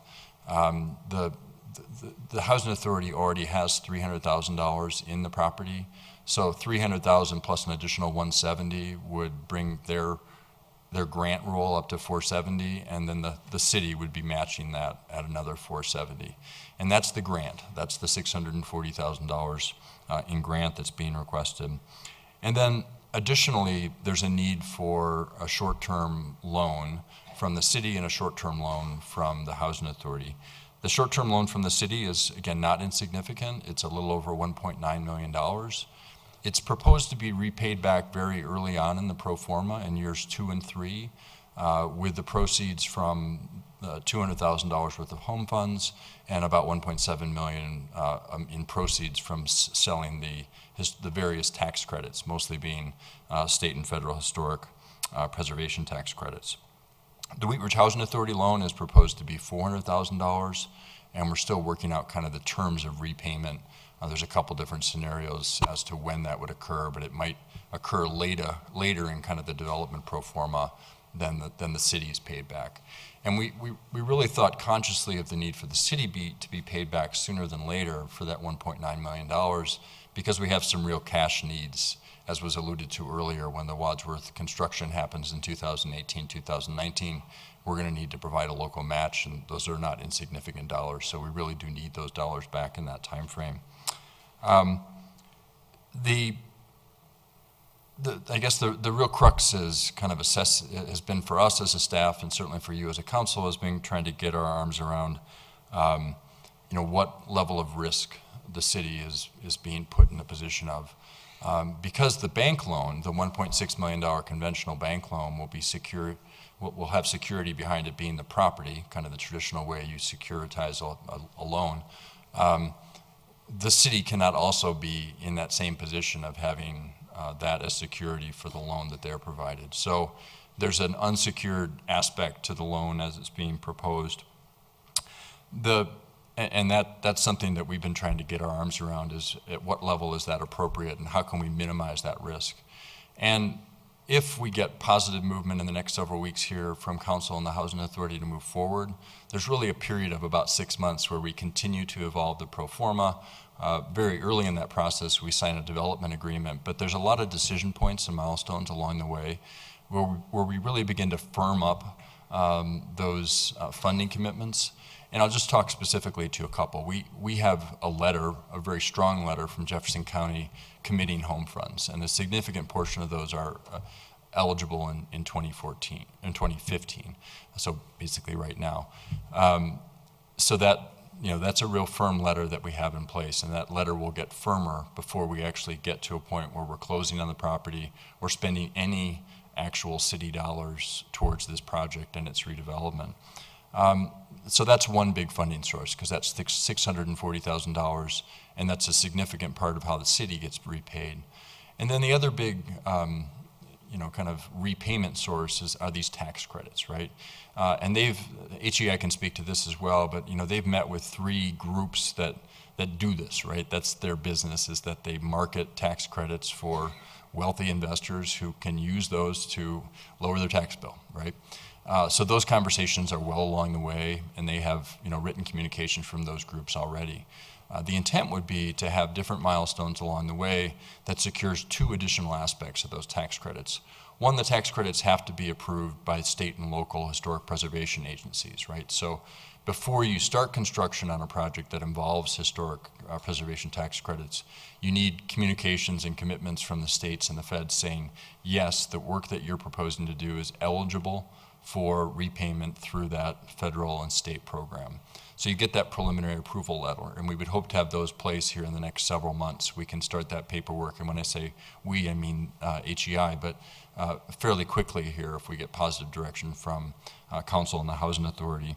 And then the second thing that needs to happen in that time frame is that you firm up those commitments from those investors, right? So that you get some sort of communication, and HEI can maybe, again, speak to this a little more specifically, that says, we agree that we want to and will purchase those tax credits at this discount rate if and when they become available.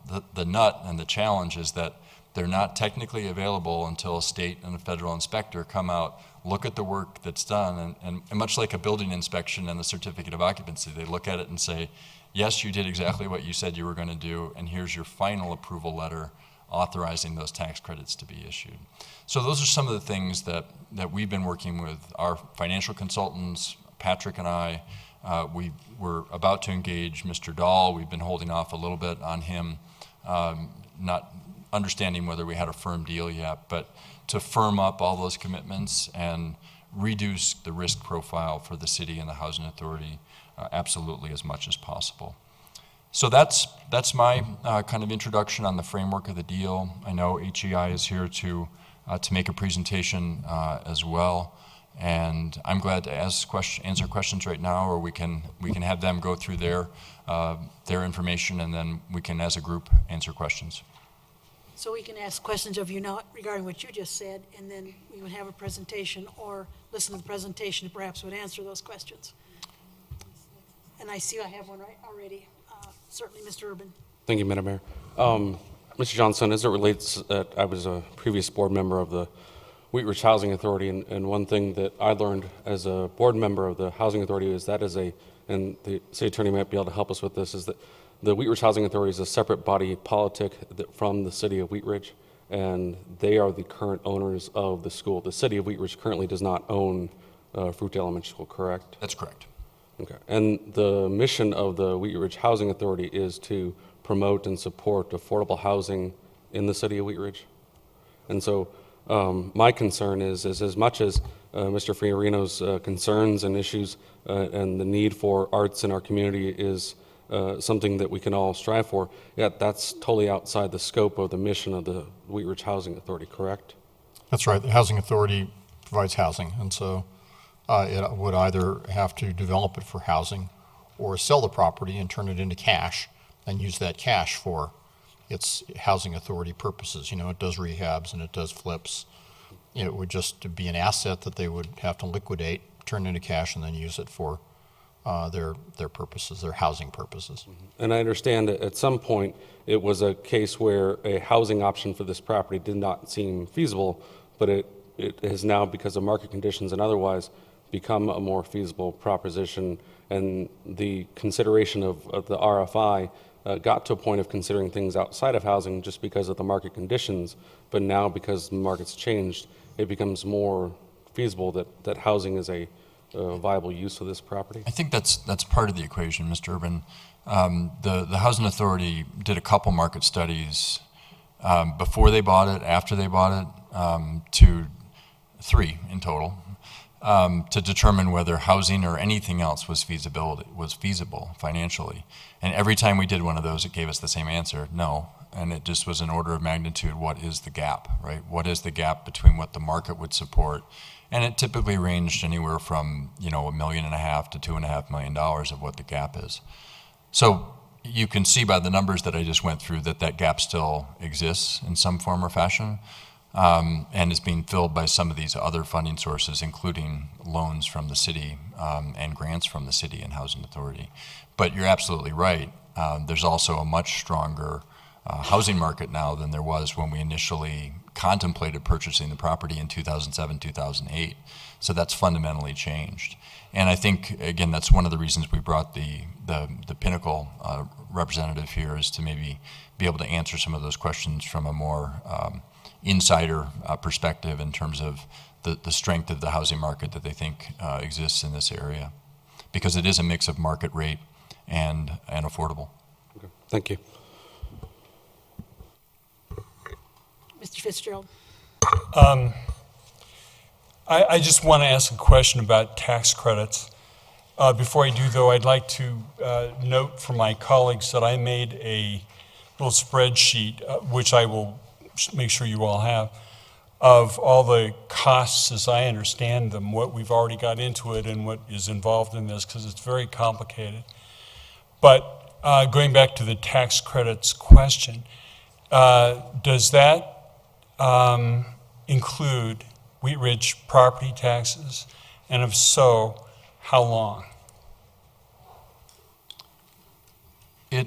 They are requesting that the city or the housing authority, hasn't been determined which entity yet, would keep a long-term ownership, minority ownership role in the project in order to defer having to pay property taxes. And we talked a little bit about that at the October 5th meeting, and council was, I don't want to speak for you because you didn't commit, but conceptually okay with furthering that discussion, if you will.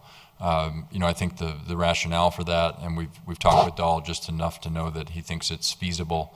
From a policy perspective, the historic preservation goals, the affordable housing provision, I think those are sufficient public purposes to give consideration for as to having some sort of a minority ownership, kind of a silent ownership role in the property to defer those annual property taxes.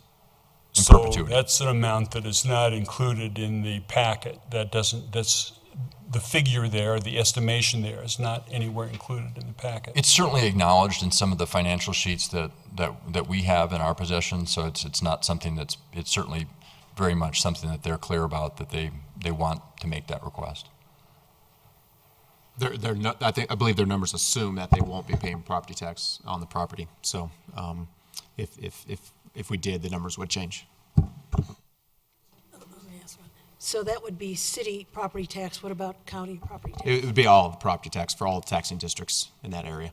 And just keep in mind, the property has never been on the tax rolls. It's always been an exempt property. Okay. The tax credits, isn't there usually competition for that? These are non-competitive. Yes and no, and I might defer again to this on HEI. The state one gets an allocation, and those sometimes get spent fairly quickly. But it's not the competitive application that you might be familiar. So that's important to know, that if you want to get in early in 2016, you want to make that application to get in the queue. You may be thinking also of low-income housing tax credits, which can be very competitive, and you often have to compete in several cycles. This is really based on historical. Right. It's a different pot of money. And I'd like to ask one other question, and of course I want to turn to council, which is that Jefferson County then is in charge of the federal funds, the home funds. Am I correct on that? That's correct. They get an allocation of home funds, and then their staff works to identify eligible project. And it's really, I don't administer those funds, but it's a fairly narrow band of projects that are a good fit for home funds, and this is a good fit. And the county has been great to work with. They're very excited about being a partner in this project. Ultimately, the Board of County Commissioners would need to approve that allocation. Okay. They typically do that in February of each year. So, There'll be approval for multiple years going forward? yes and no. I mean, they're willing to commit what they anticipate getting in years out.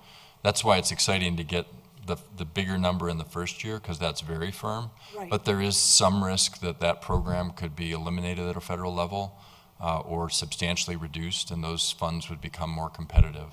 Okay. Mr. N. Just to clarify, there's 16 units total, correct? Correct.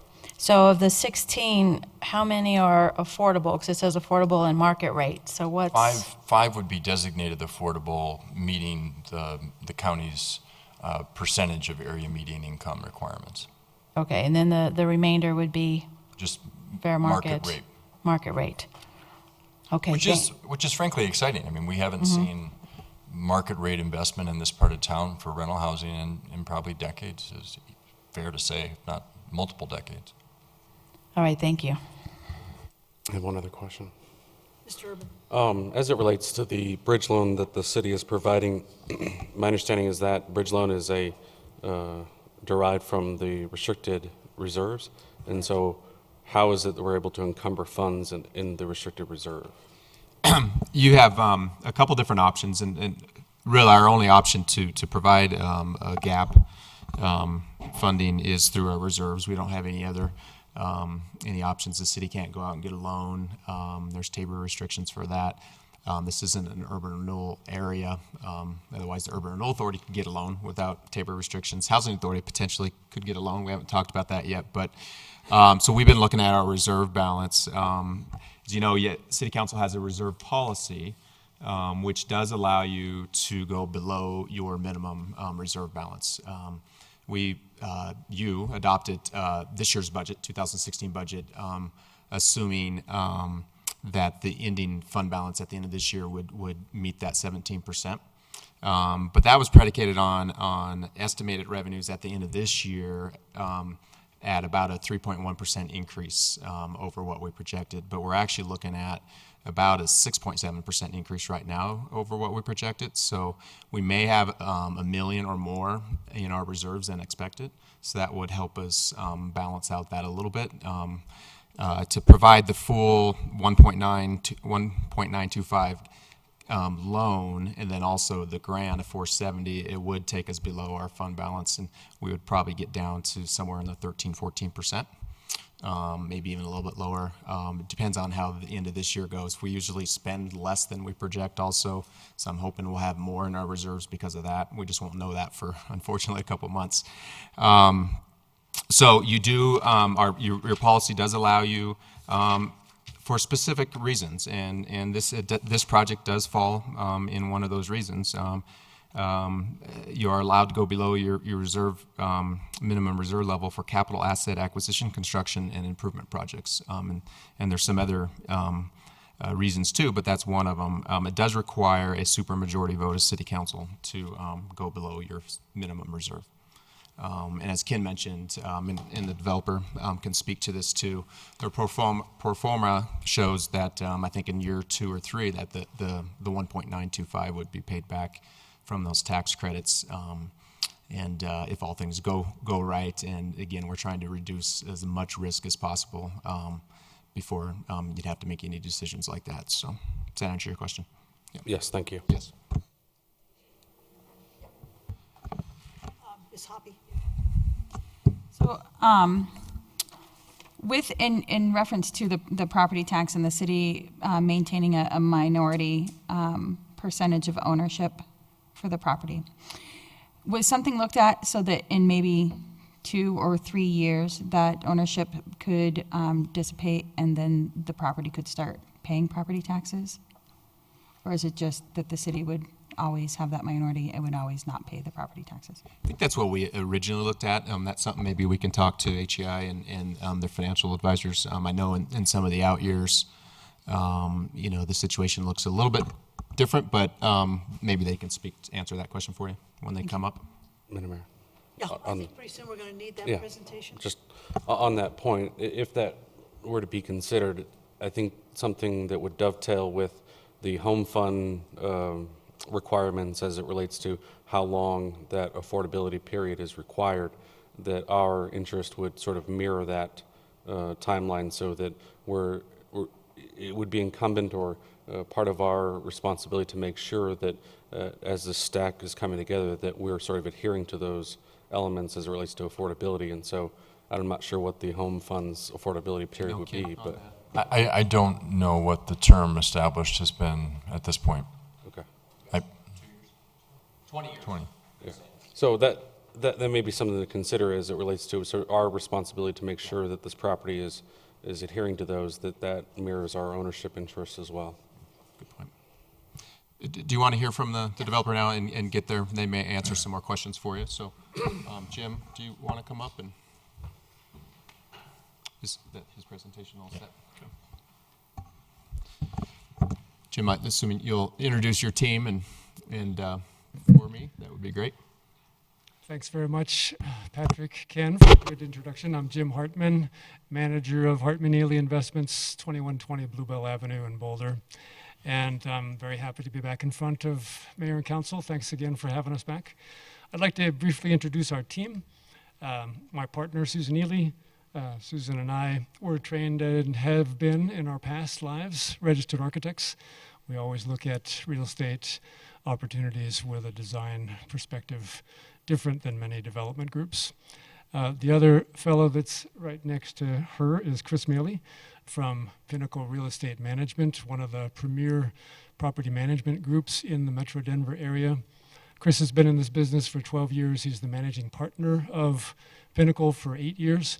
Their specialty is projects just like this, small projects of 20 units or less that don't have an on-site live-in property manager, and they do a great job for us on some of our properties already. And then the other person seated next to him is Grant Bennett, formerly of DURA, the Denver Urban Renewal Authority, for several years, one of the best experts in Denver analyzing finances for public-private partnerships.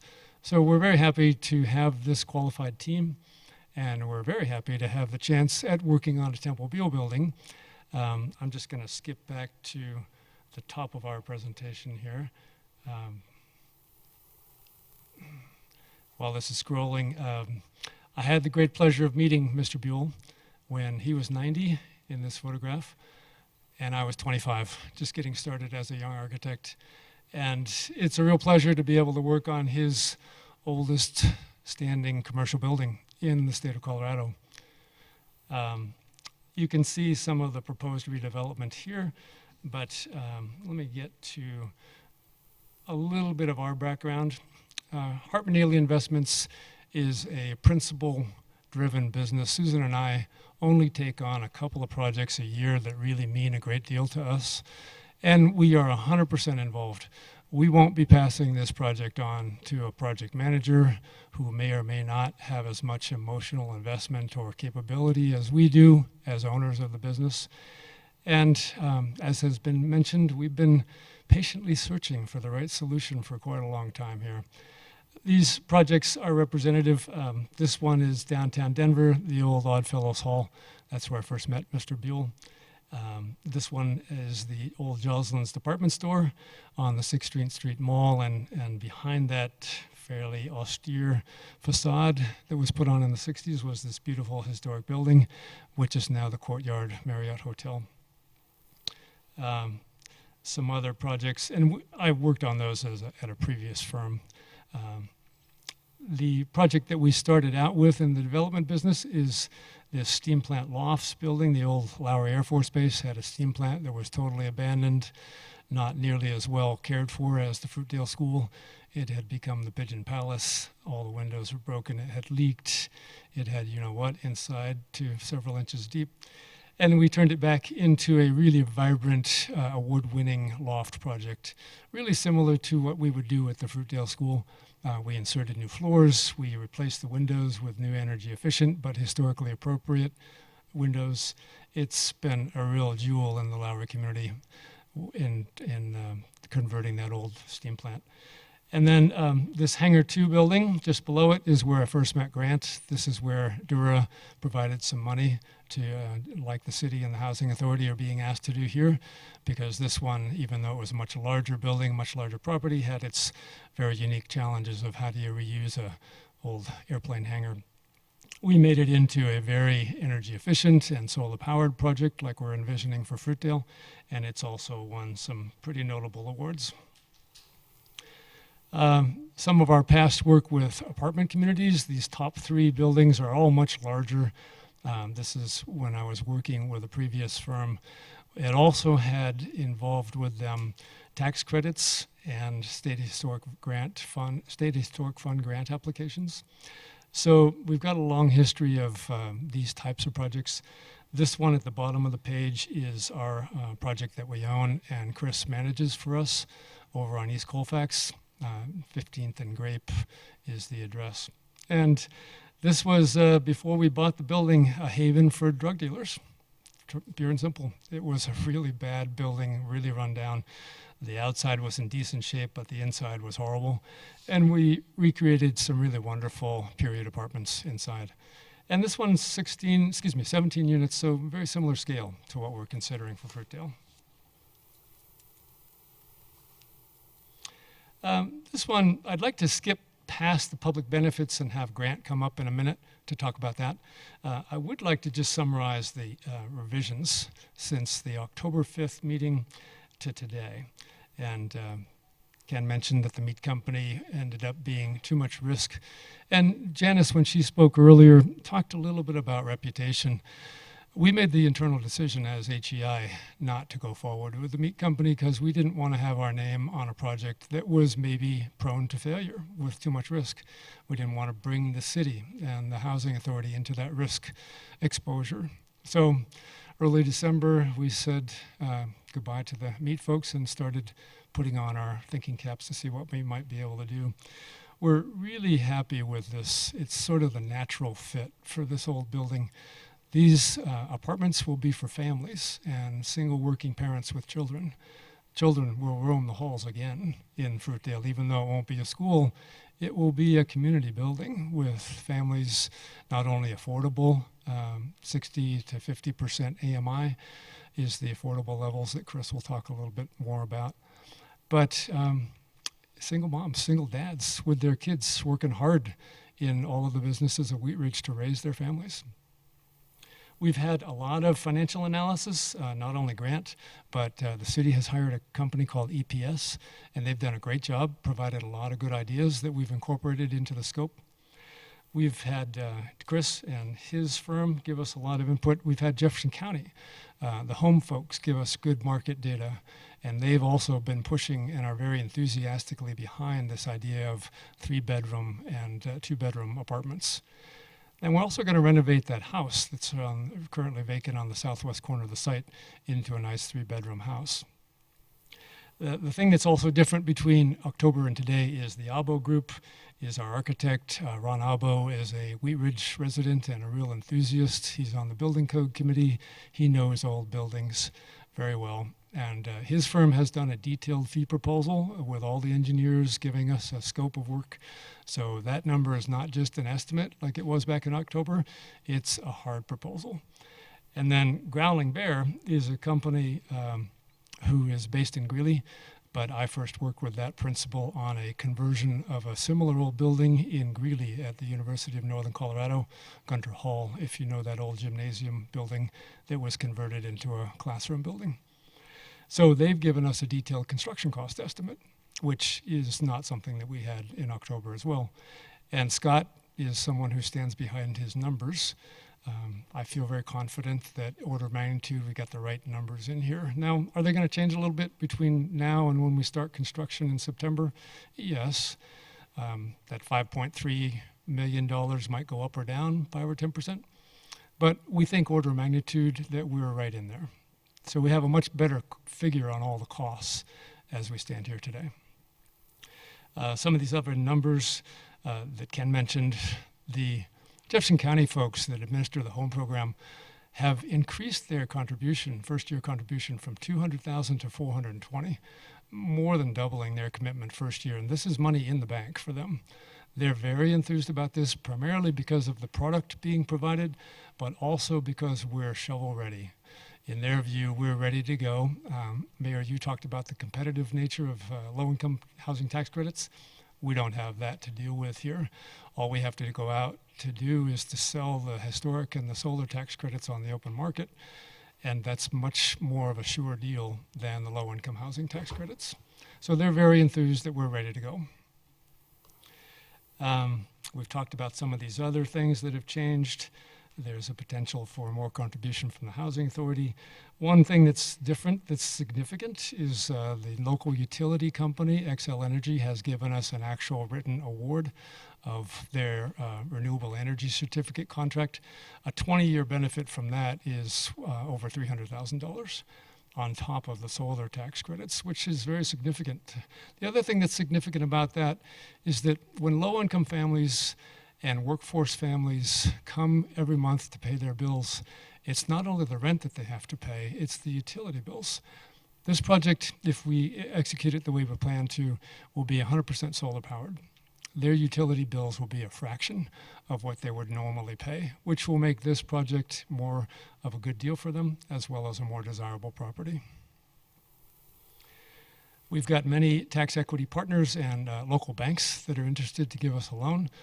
And we feel confident that we'll be able to get those players on the team as we need to over the next several months.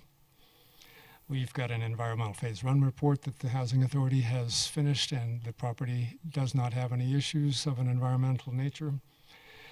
And the subsidy amount, as Ken mentioned, is the same as we projected in October. I'd like to have Grant come up for a little bit now and talk about some of the public benefits, and then we'll go through the rest of this pretty quickly.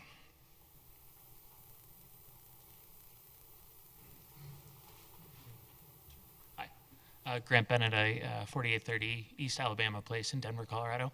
As Jim mentioned, my background is related to the Denver Urban Renewal Authority, but before that I was a civil engineer, and I am practiced in the art and the science and the magic of real estate development. All the complex numbers that came through complex public-private partnerships at the Urban Renewal Authority, and now for the last 3.5 years in my own private firm, helping and consulting on such projects as Denver Union Station in downtown, helping Jim and his partners on the Hangar 2 project out in Lowry, the Source Marketplace in the River North neighborhood of Denver, as well as the Source Hotel, an 80-acre complex in Lafayette that is, it's currently a farm being turned into residential housing with metropolitan districts.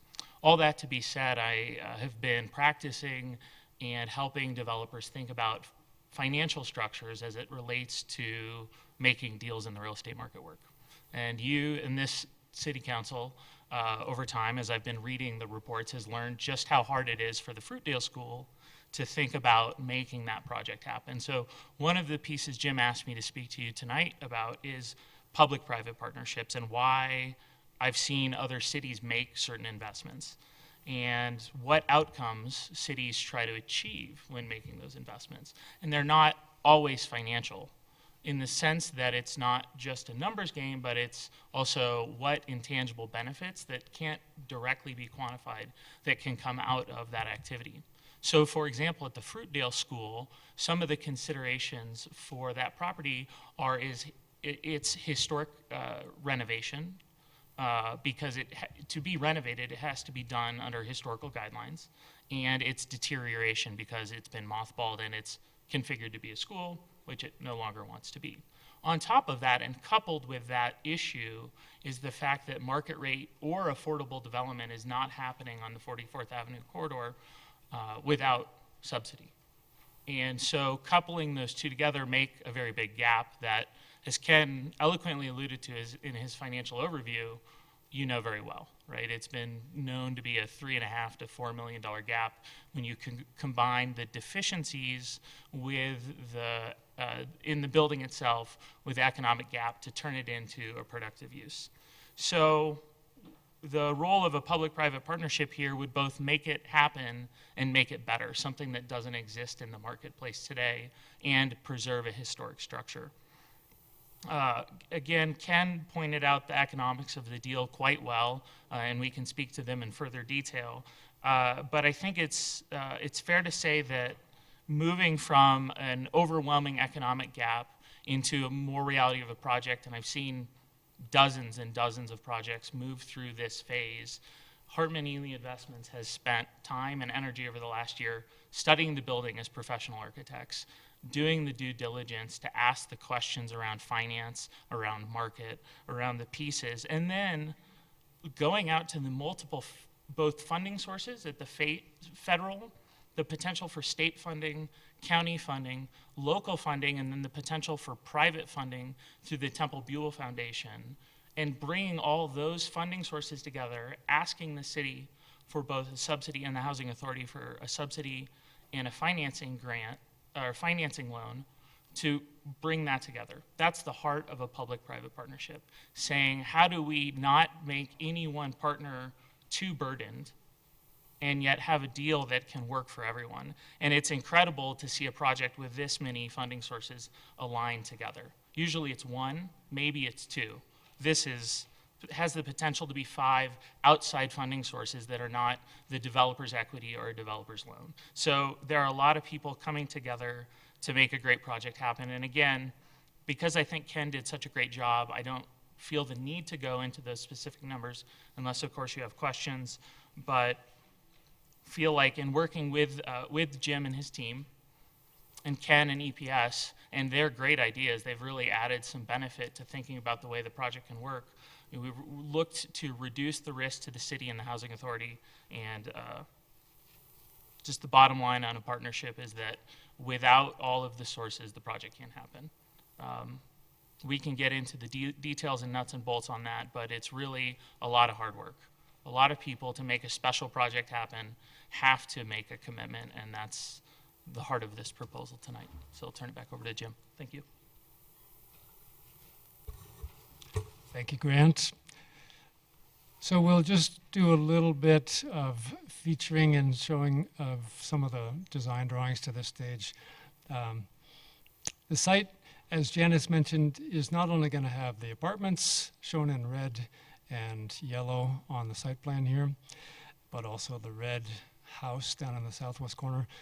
But all of these little green circles there, as well as the center area, as well as the backside and the side facing the preschool play area, will be the Fruitdale Orchard, created from what is now an abandoned parking lot, as well as some other fairly bleak site features. So a really nicely planted site to commemorate the Fruitdale legacy, as well as make it a wonderful place to live.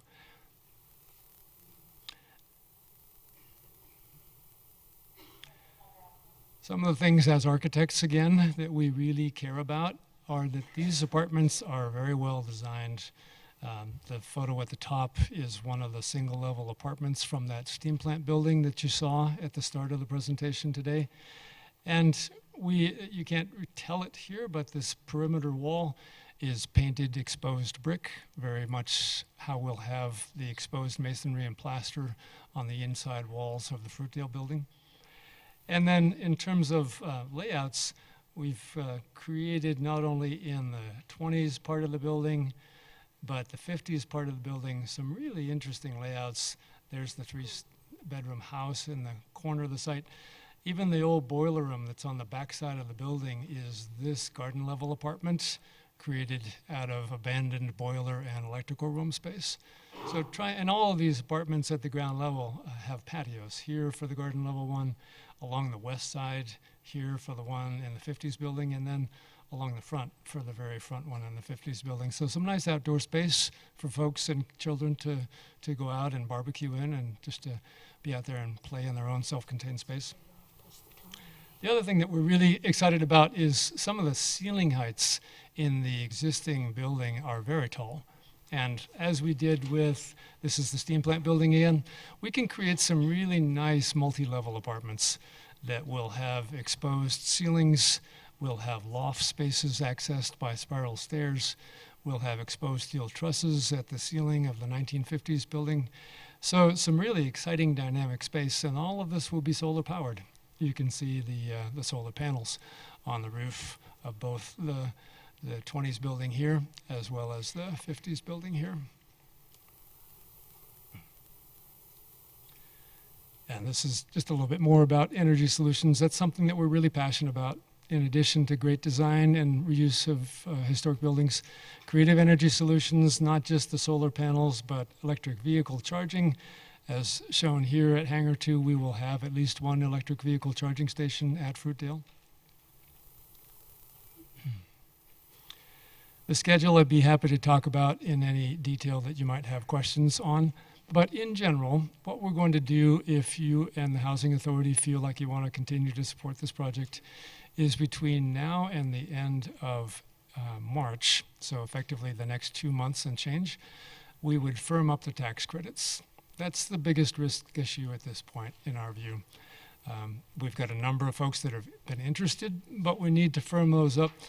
And to firm those up, the first step is to actually make the application to the federal and state agencies that regulate this process and to get them to approve the designs, or if they have any comments for us to revise the design, which could include changing the way the apartments are configured inside the building.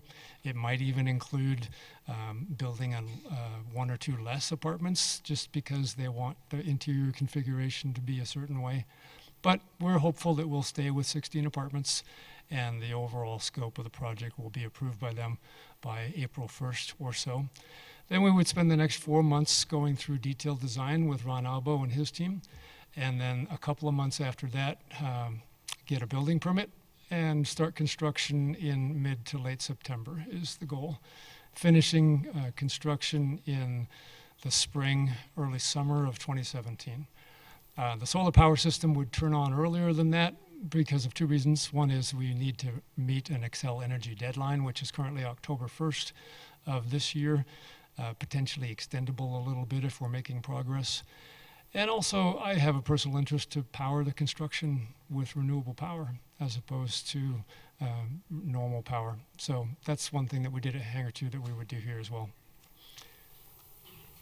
So some specific next steps. This is a very complex process, but we think we boiled down the key steps as noted here. It's your review and approval of the financial requests, and I would like to stress that these are approximate numbers on your loan and the Housing Authority's loan. Again, they may go up or down a little bit over the next several months as we hone in on everything. But we'd like to, if you so choose, to support us today as well as when we come back to you for a more detailed vote in a few weeks, hopefully. Our next step would be, number 2, submitting the actual historic tax credit application if today's meeting turns out well and tomorrow's meeting with the Housing Authority turns out well. After we do that and the tax credits are approved by the agencies, we would select our tax equity partners and the local bank that will be doing the $1.6 million loan. We would execute the development agreements that have all this detailed out in early February. We would continue to work on the historic tax credit approval process with all the investors and get that firmed up in the spring. And then, as I mentioned before, Ron and his team would do the detailed design. Number 7 is really important here that Ken mentioned earlier, but I want to stress that number 7 is very, very important. Before the city spends any money whatsoever beyond the staff time and the consultant time that they are spending, there will be a binding series of agreements. There will be no risk to the city financially until we're ready to build, which is currently scheduled for September. So that's much different than many deals, and that's just how we would propose this one happen. We will complete the project in middle of 2017 and then start the payback process to the city and the Housing Authority. So thanks again for listening, and we'd be happy to entertain any questions. Oh, you know what? I forgot one thing. In my zeal of just going through here, I didn't give Chris the chance to talk. And I would like to have Chris come up and talk a little bit about the market research that he's done and some of the things that he sees as really a wonderful opportunity here. So pardon me, Chris, come on up. Hello, thanks for having me. My name is Chris Maley, M-A-L-E-Y. My address is 511 Clayton Street, and that's in Denver. The name of my firm is Pinnacle Real Estate Management. We've been in business for about 10 years. Jim and Susan have brought me into the project, and I kind of serve two purposes. The first is to help them understand where I believe the rental market is right now and how this project can help not only the community, but also to make sure that it's in line with what the community needs and offer something slightly different than what's available right now for affordable and for market rate housing. And the second part of the reason that I'm here is to provide the council with assurance that once the project is built, if you decide to go forward, that it will become a jewel of this part of the neighborhood, that it will be well kept, that the parking lot will be full of trash, that you won't drive by it and see weeds and say, oh, what do we invest in? And you'll be proud to show your constituents that that's something that you've changed in this part of town. And I think the council has already talked earlier this evening about some of the rental neighborhoods and some of the challenges that you have in keeping the absentee landlords to keep their properties up to speed. And I want to just quickly illustrate how my firm is uniquely suited to make sure that the investment made in the school will be an investment for the long term and for the city and to have something that's beautiful. So my company currently manages a little over 100 apartment communities. We just do apartments, we don't do houses. The average size of our apartment building is about 20 units. We have about 500 units in the Metro West side of town, and the other apartments that we manage are in Central Denver. These buildings are a little bit unique in that the traditional apartment model is, it's a large complex. You have an on-site office, you have an on-site manager, you have on-site maintenance, and those needs of the community are really addressed really quickly because they're within yards or in the same community. The management of a 20-unit complex requires a different level of care because we don't have an on-site office. We won't have an on-site manager. It's just not big enough for that. And so we have asset management teams. We have a structure of an organization that ensures that the buildings are walked 3 times a month by a manager. We have our own internal landscaping division, our own cleaning division. For the inside the apartment community, we have a plumbing group, we have a maintenance group, and a make-ready group. So we have all the elements that you would have in an on-site environment, but we have them in our central office, and they're all assigned different parts of town that they work in. That includes snow removal as well. And so all the people in my organization are compensated based on the quality and the grade of the apartment communities that they're in charge of. And so their compensation is aligned, and my business is structurally aligned with ensuring that if this project does go forward, that not only the tenant is taken care of, but the property looks great for those that drive by it in the curb appeal. We've been doing this, we work in this capacity with the majority of our owners. As you know, a lot of people are buying apartment communities now and repositioning them. They're either emptying them out and then fixing them and then re-tenanting them, or they're doing it one unit at a time over a period of time. And so whatever our owners, whatever my clients like to do, the strategic path that they want to follow is what my company helps them do. We work with Jim and Susan on a couple other projects in Denver, similar to this in certain ways, but very different in a lot of ways. But the common theme was that they were taking something that had been neglected, that had been dilapidated, and turned it into something that's not only people can live in and be proud to live there, but that the community can be proud of as well. So that's what I got. Thanks for your time. Thank you. Okay, council. Our job is tonight, reading over the memorandum here. What we are to do tonight is we have to give, as much like a typical study session, we need to give an indication of our deference in this matter. Then, before it would become an actual binding decision, it would be February 8th. So, Mr. Pond. I just want to ask some questions here along those lines, and I apologize. Just a couple questions related to process and then the associated risk as it's been described. So if, as indicated in the packet, we have an action on February 8th that I assume would be, actually this is a question, is that the action that would actually take a supermajority vote?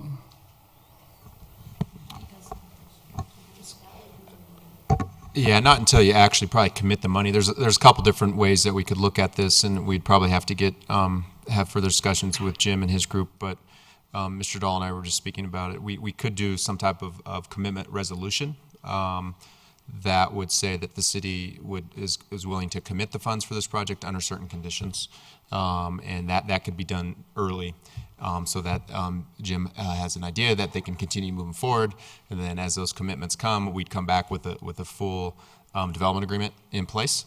And that's probably when it would have to be a supermajority to actually spend those funds. Okay, that makes work for you. Yeah, that makes at least more sense. So then, if I'm looking at the next steps, and then I can transition into my question on risk. That the confirmation then in late summer of 2016 would in fact be taking that resolution from February and solidifying it into a true commitment with a supermajority vote, and all of the things up until that point would have been resolved, and all the conditions will have been met or not met by that point. So then, just to kind of put a sharper point to it, the risk then occurs between that action in summer of 2016 and the actual completion of the project, and then the execution or the delivery of the funds per the at least the two mechanisms that have been indicated here, which is the county source and the federal and/or states. I'm not sure which that's coming from, but those sources have to come through after a CO, after inspection. So if I'm right, you've got some assurances from those funding agencies going into that vote. They're not, I don't know if they're binding or not. Are those binding assurances or? We're going to attempt to make them as binding as possible by that point where City Council has to make a final decision. It looks like Jim might want to speak to that. Yeah, if I could add to that, I think what I would ask that council thinks about leading up to the vote on the 8th of February is, if you're comfortable with the approximate numbers that we're talking about today, then I would ask you to vote on the 8th of February as if it were that supermajority vote. Because we're going to go and spend several $100,000 totally at risk between then and the end of September, knowing that you're behind us or you're not. And if you're not, you're not. That's okay. But we don't want to take that risk and spend that several $100,000 over 6 months' time and then have you say in September, just kidding. So what we will do, though, is give you our commitment that between February 8th and the end of September, we will do our darndest to get all of the risk taken out as much as possible. We'll get binding agreements signed with Jefferson County for the home funds, with our construction lender for the bank loan, with our tax equity partners for the tax credits, with the contractor to build it, with the design group to design it. All of that stuff, it'll be as risk-free as possible by the end of September when we purchase the property before you start spending city money. So, and that's fine. I mean, and I just want to be, and this will be a September discussion because, I mean, I'm not hearing, this is not truly risk-free, and so we can just be honest about that because it doesn't, because there are other agencies and they're not handing us a promissory note. And these programs could go away in the course of the evolution of this program. And I don't want to be dramatic. I'm just saying that we're clearly not risk-free. And I appreciate the point. So we look at February like it's September. In September it will be September, and we will, and we'll know. But that kind of clarifies my point. That we're not getting to a zero risk proposition at the point of voting. No, no, and Jim has said that he can't guarantee 100%, but it's our job to make sure that we're eliminating as much risk as possible, and each funding source has its own risk level. The home funds, it is federal dollars that are siphoned through the county. So that's different. The good thing about that, it's a smaller amount of the funding sources, and it's the tax credits, I think, is what reimburses the city majority.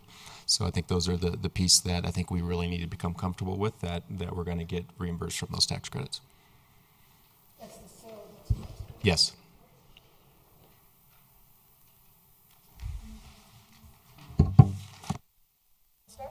Yeah, I'll start. I just want to, the narrative is very complicated for me, so I had to put it into a spreadsheet so I could understand it.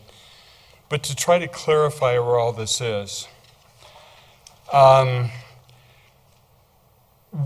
Johnson said we had the Housing Authority had $300,000 in the building already. I documented 2, but I'll take his 300. But that's Housing Authority money, and that's the past now. But looking at this proposal, we and the Housing Authority together will essentially give a gift of $640,000. That's $40,000 per unit of this project. Then there are loans involved. The loans total about $2,325,000. And I'm not sure I fully understand, but I think the loans are somewhat at risk, and I think the Housing Authority's money is somewhat at risk.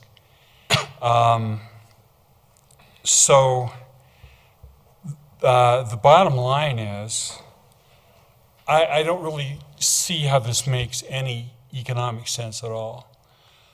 But the other part of that coin is you have to think about what is the public benefit of this project.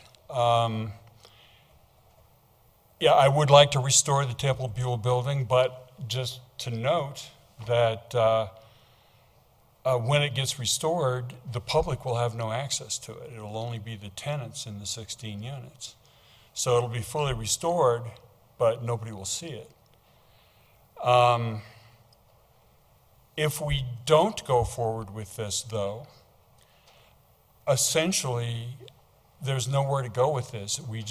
The Housing Authority is going to lose the money they put into it, and probably the building will just sit there. So those are kind of the things we have to weigh here. One other thing is that the Housing Authority won't be paid back until starting year 7 and ending in year 15, and this is the total assets of the Housing Authority that are involved here. So they essentially will be meeting free for 15 years. Think of that.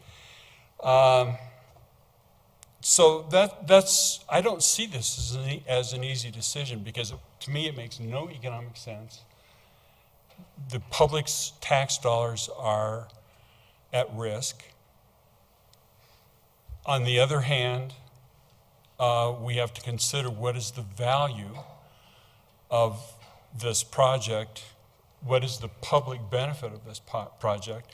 It's really almost like an artwork to restore this. It's sort of a private artwork because nobody gets to see it. So I just, in the spirit of full disclosure, I'd have to also say that I am the single no vote in the Housing Authority. Everybody else unanimously is in favor of this, as Chairman Thompson could speak to. But that's where I am. I just wanted to let everybody know where I was.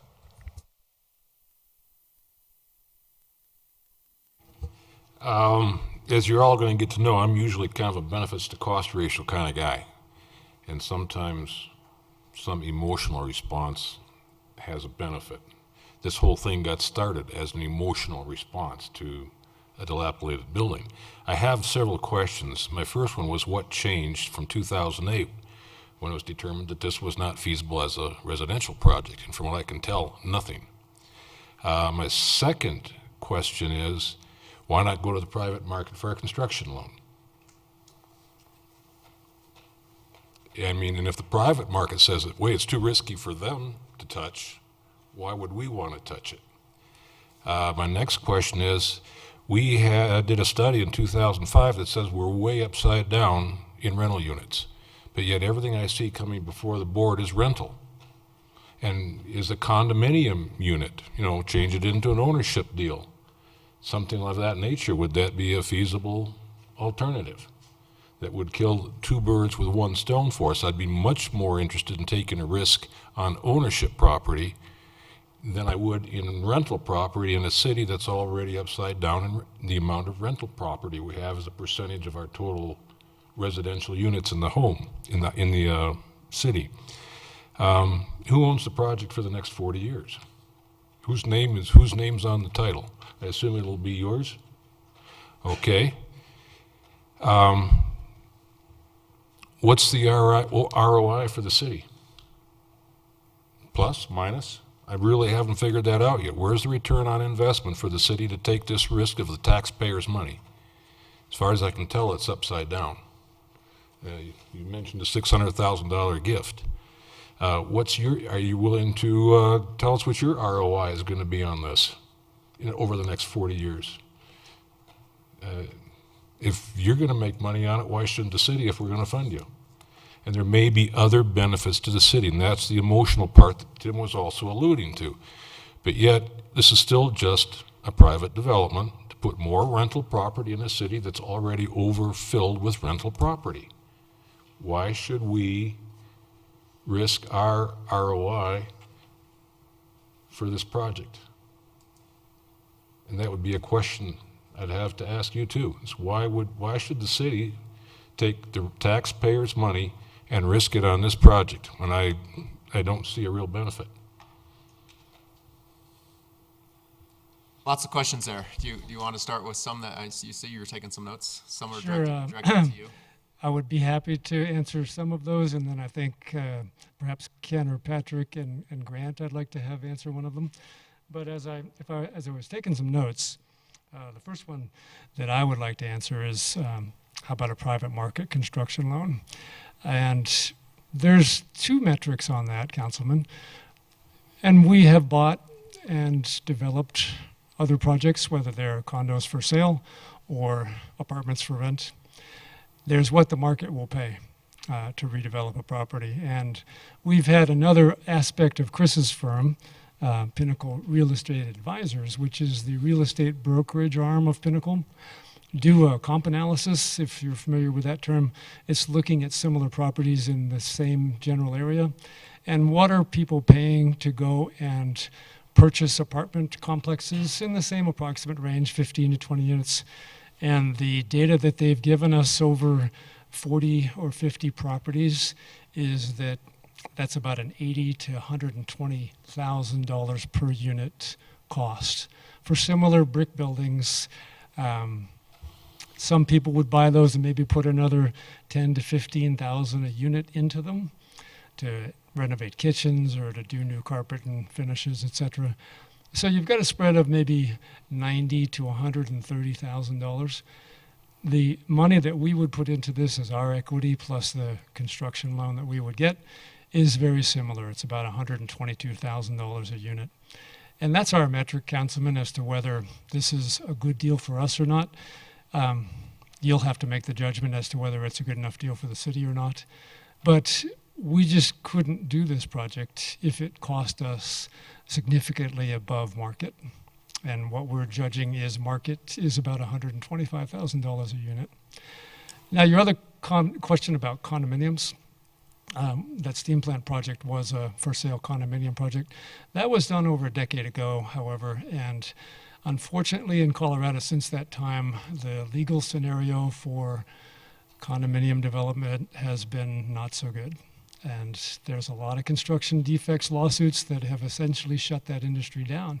Now, maybe that changes in the next few years. I hope it does, because as you say, the city, as a general rule, not just Wheat Ridge, needs more owned condominiums. It's not feasible for us to do that here for that reason, as well as the location. The steam plant is in the heart of the Lowry community. The price point per unit there is much higher, even over a decade ago when we finished that project, than we could get for these same residential spaces if we tried to sell them, even if the construction defects law was not like it is now. The ROI for the city. Now there's an ROI that's a financial one, And there's an ROI that's an emotional and a community benefit one. Obviously, the financial ROI is not so good for the city in this proposition. The emotional and the community benefit one, you'll have to make that judgment. We think it's pretty high. We are very willing to also have the interior of the building accessible for the public, whether that's on a daily basis or as a periodic basis. One of the features of our past proposal was community events, and we're still happy to have part of the site be available for community events. The main historic hall on the first floor, we want that to be a publicly accessible historic hall, whether that's all the time or whether it's periodic. We're certainly happy to do that and celebrate the history of the building, both on the interior as well as the exterior, for the public.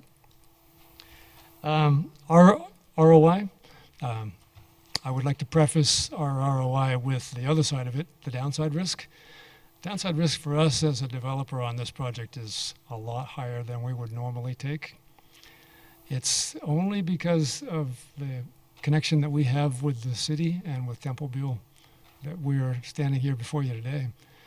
If we had a choice between deploying our capital on this project or something else that had less risk and a better ROI, we wouldn't be standing here today. But we are, and the reason is because of all of you, the Housing Authority, the staff, and Temple Buell. That's the reason we're here.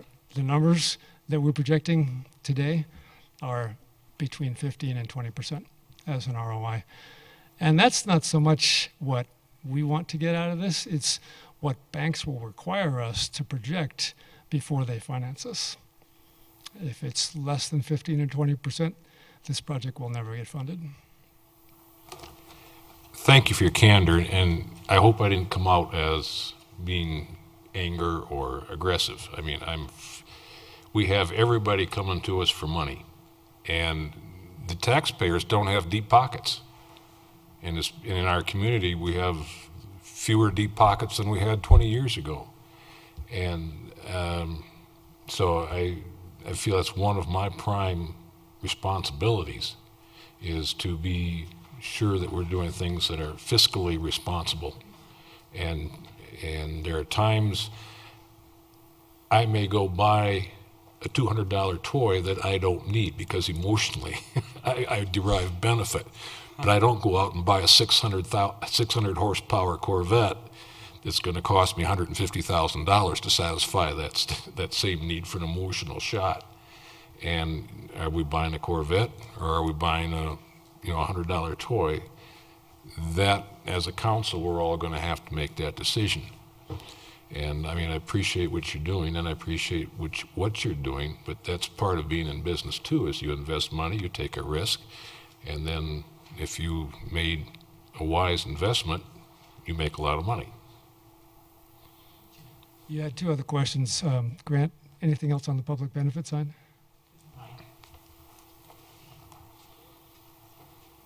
Councilman, thank you for your questions. You asked the question about why rental with a flooded market of rental property. I don't remember if it was your question or it came up earlier. I think one of the pieces to remember with the Fruitdale School project is that, yes, it is a rental project, and there are a lot of rentals coming on board. It's also the potential to catalyze a site that's historically designated, has some heritage and significant meaning. Obviously, it's your decision as to how much investment needs to be made, but it's also an opportunity to catalyze an area that might provide perhaps a nicer toy than is currently seen on 44th, and provide some civic pride as to what can happen. Through a public-private partnership, Hartman Ely wouldn't want to be the absentee landlord and underinvest and make a poor decision for both their benefit and the city to underperform on a project. So the project has been laid out to be a success. Granted, the capital stack and the funding mechanisms are complex, but at the same time, it would be a disservice to everyone involved. Just as the council was discussing absentee landlords before, that's not this project. this project can be a bit more of a jewel while still wanting to be lean and mean to the extent practical that the project has multi-million-dollar gap facing it and potential of 5 outside funding sources coming to bear. Are you guys going to own this project forever? Yes, Councilman, that's our hope. Is we don't do things to flip. Is HEI going to exist 40 years from now? Well, Susan and I will probably be a little bit older and grayer by then. That's my. I mean, I'm not trying to be facetious. That's my point. Is I'm always also looking at the longevity. Who owns the project? I mean, you promise it's going to be well taken care of, and I do believe that you are sincere and truthful in that promise. But who owns it down the road, and how well is it then sustained? That's another question. So I still look to the long term and the long-term benefit for the city. And I do appreciate, I believe you're very sincere, sir, and I have no animus towards you being here, believe me. But my number one responsibility is to the people in Wheat Ridge. Thank you.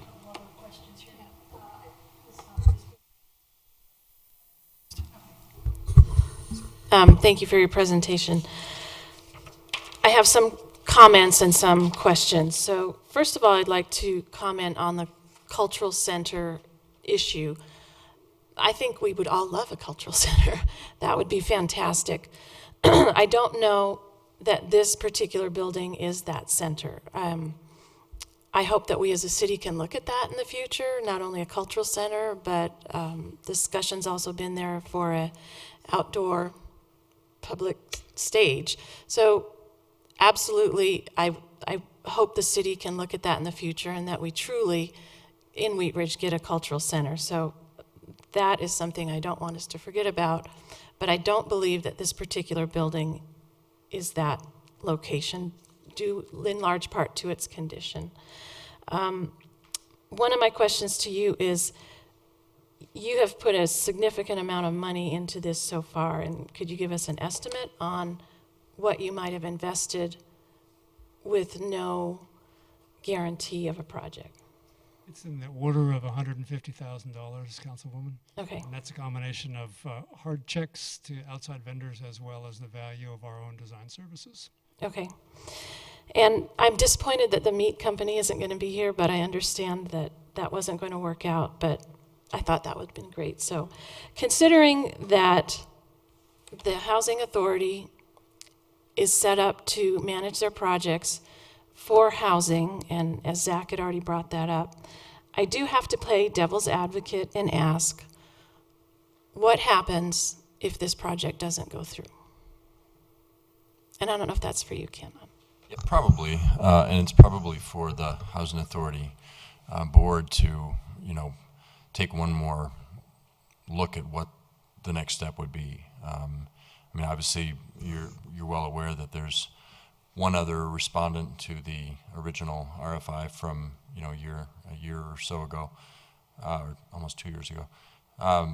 They could entertain some sort of further proposal from them if we felt that had traction. There was concern in the initial proposal, which was just that, an initial proposal, that it didn't do a thorough enough job of identifying equity funding sources for how they would get the project done.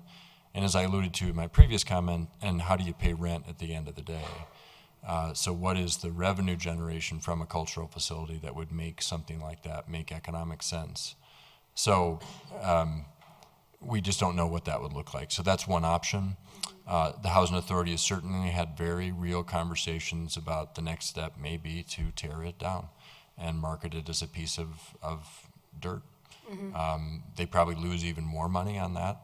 I mean, not more than they're spending on this proposed project, but it's not clear that the $300,000 and whatever they'd spend on additional remediation and demolition, that they'd be able to recover, the majority of that. You'd be into it for about $500,000, and the appraisal that we have would be such that they would be losing money selling it. And it's not a very active real estate market, so it's not real clear that you're not seeing a lot of property transact in that part of town. So they could own it as a piece of just empty dirt for some period of time. And keeping in mind location, that this location is not similar at all to the Lowry location.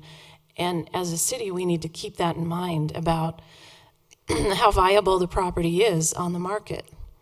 It's not in a center of where people want to be right now. So that's another consideration. I do think the project's very exciting. As far as it being a rental, I probably have a question for, I believe it was Chris with Pinnacle, that I know over the last several years, the homeownership rate in the United States has dropped, and I believe it's about 61%, somewhere around in there. And that another issue for us to consider as a city is who we are by our demographics. We're more of a rental community, and that's who we are. And where does homeownership stand right now? I'm not sure what the issue is.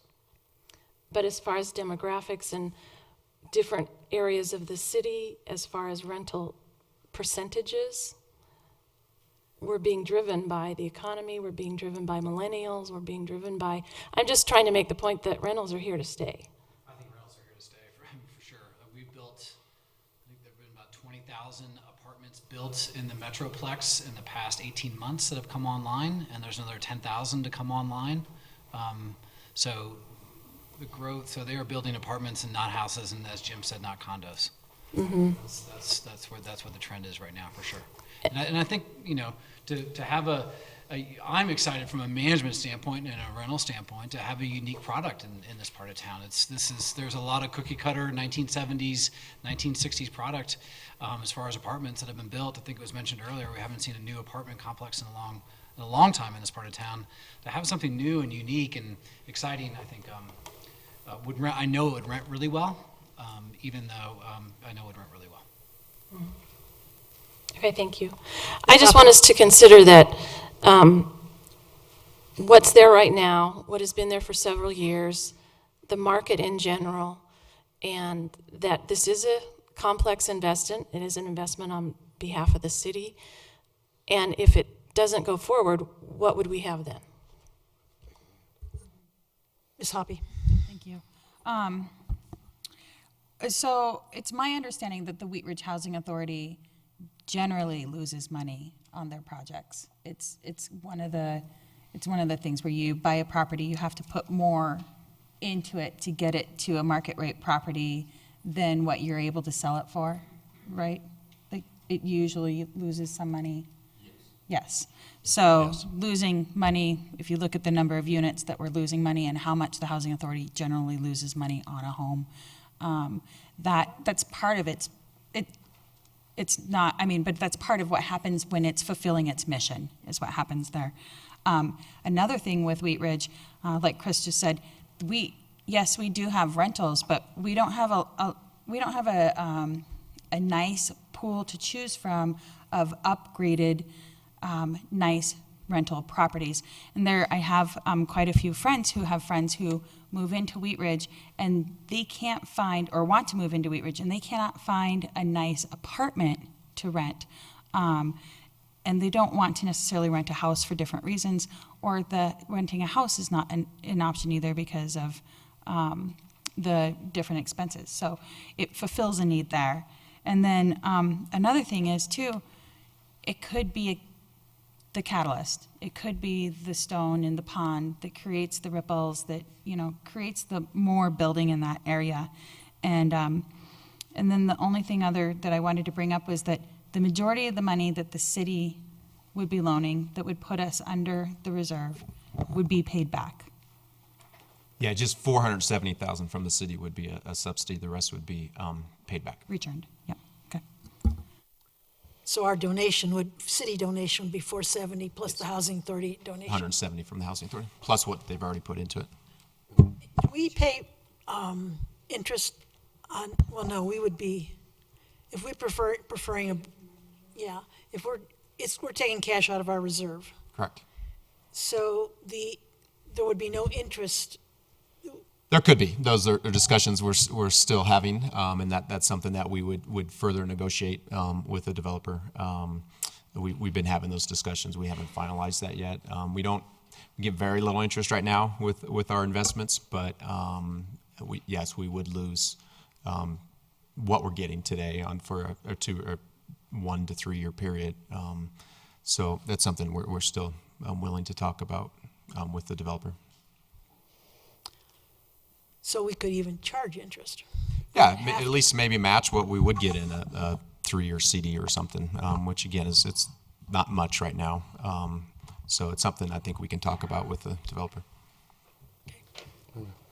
Mr. Urban? Thank you, Madam Mayor. I don't think we can kid ourselves here. If this project that is being proposed does not go forward, it is more than likely, and in my estimation, it is a certainty that that building will be torn down, because the Housing Authority is not in a financial position to otherwise do anything other than maybe not even maintain the property. They don't even have the resources to do that at the present time.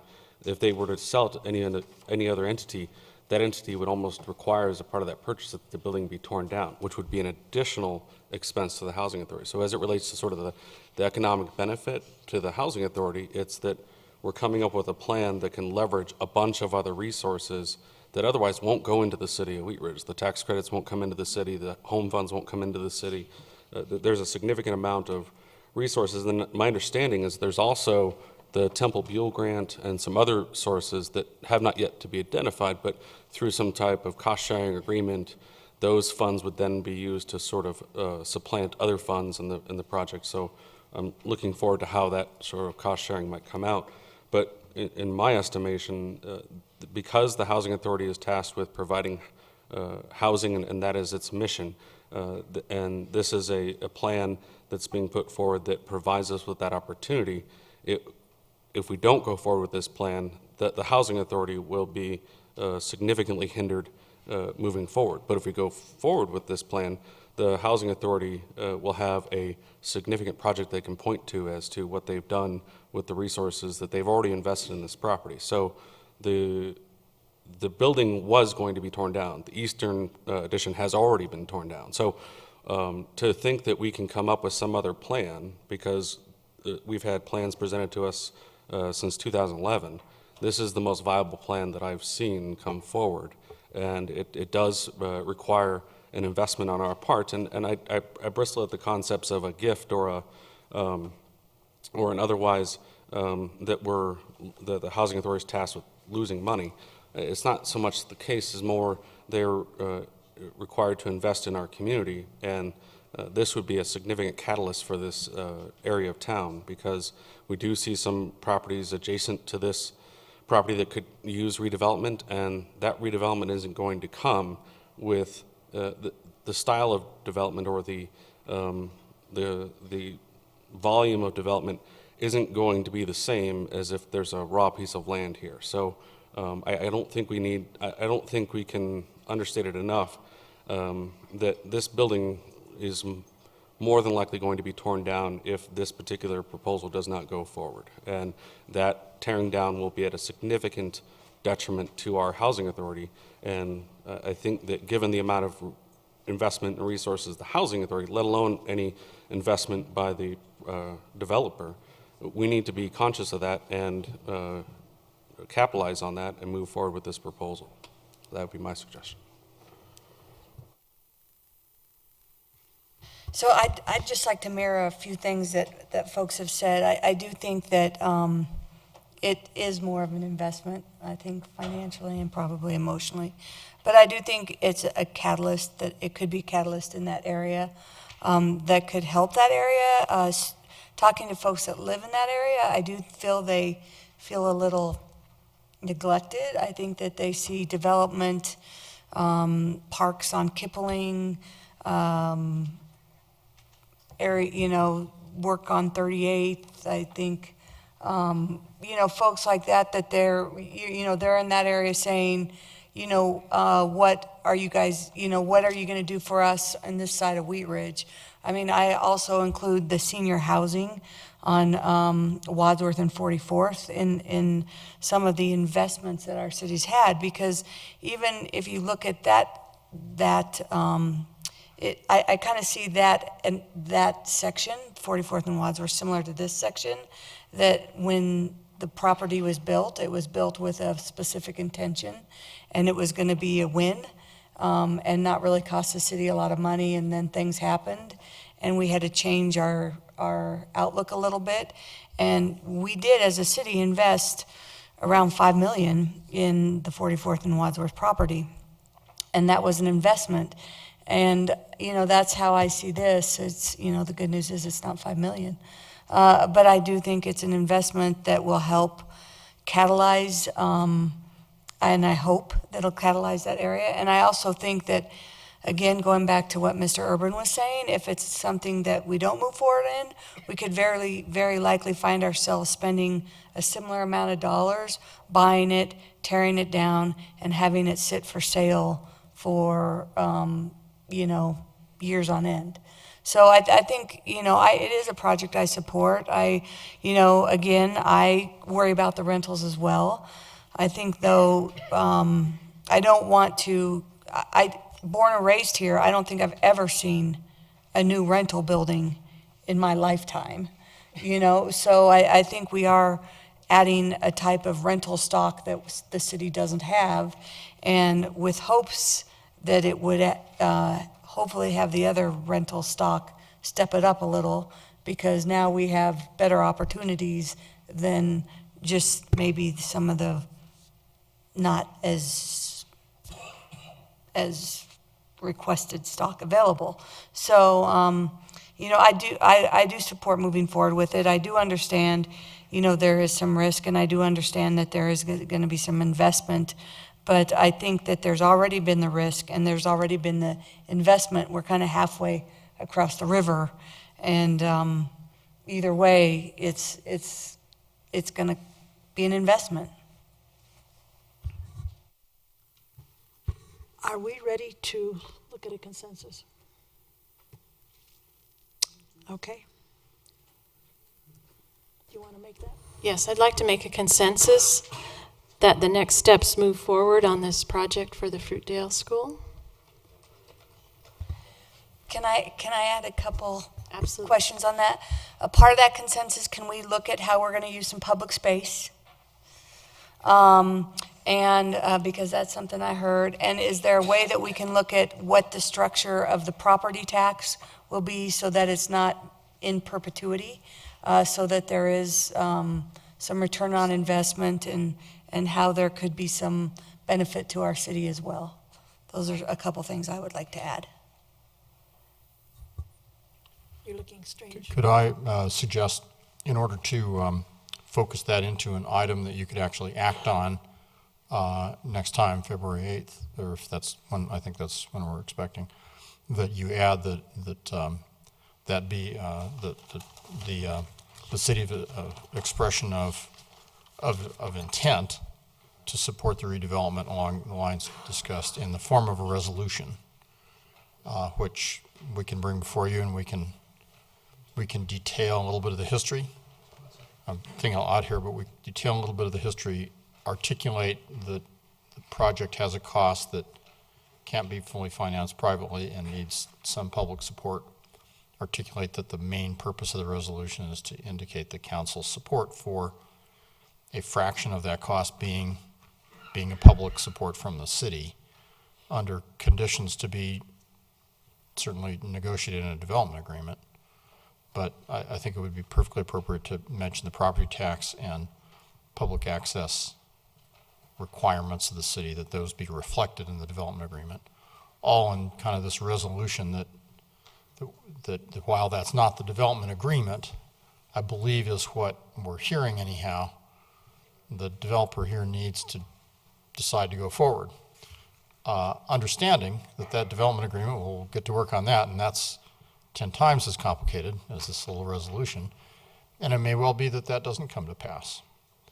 But you can't sort of have a development agreement all done by the 8th of February, but as I'm conceiving of it, the direction you'd be giving would be to prepare a resolution that would articulate at least that. Is that, I'm sorry to try to put way too many words in your mouth. I don't know that I'm going to be able to repeat that. I'd like to propose a consensus for a resolution to be brought forward for this developer to outline what he had in his next steps, in addition to an access of public space, in addition to addressing the issue of taxes in perpetuity, and that this city council would have an interest in partial financing of the project. Anything else? I can do that. Yeah, that'll be Okay, fine. perfect. That's good. Yeah, is on a consensus, do you want to raise your hands if you're agreeing with this? So we have enough of a consensus to go forward. Which means that on February 8th, it'll come back. And do I also understand that as well as far as going down the road a piece, clear into the final agreement on this, that all of the items that were mentioned in here, all of those have to have have proven to be viable as far as the home funds, the sale of whatever. Okay, so at this point, we're saying, let's keep looking at it, we're still partnering with you, but that we have to both meet these agreements. Is that right?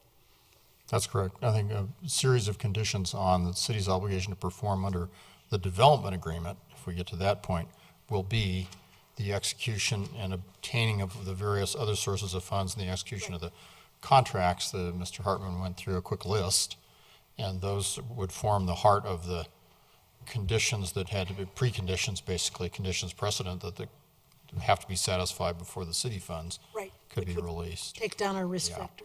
Yeah. Okay. Thanks so much for the chance to speak about this again. We have one item left. Madam Mayor, can I just move a consensus for that last item? You can. There may be, Then we can discuss it. So I'd like to make a consensus on the last item that we provide a $10,000 appropriation for their needs, and then offer a $10,000 match to additional funds they may be able to achieve through other means, other foundations, or other entities. So we would provide an estimated $20,000 donation, but then $10,000 of that would be incumbent on them matching with some other funding.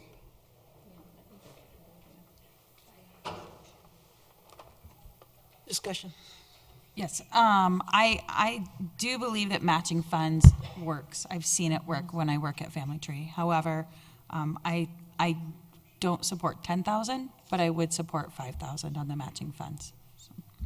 So you support it 10,000 initial and then 5,000 match? What was that you would support a total of 5,000? Is that Total 15.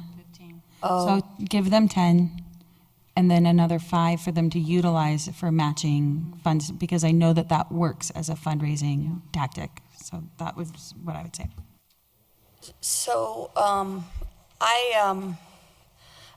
think that when we all did the budget, we painstakingly went through a lot of the dollars of kind of discretionary funds that we had, and it was, 5,000 to the a certain amount to the backpack program, 5,000 to the farmers, 5,000 to Leaves of Hope, 5,000 to Jefferson County Mental Health.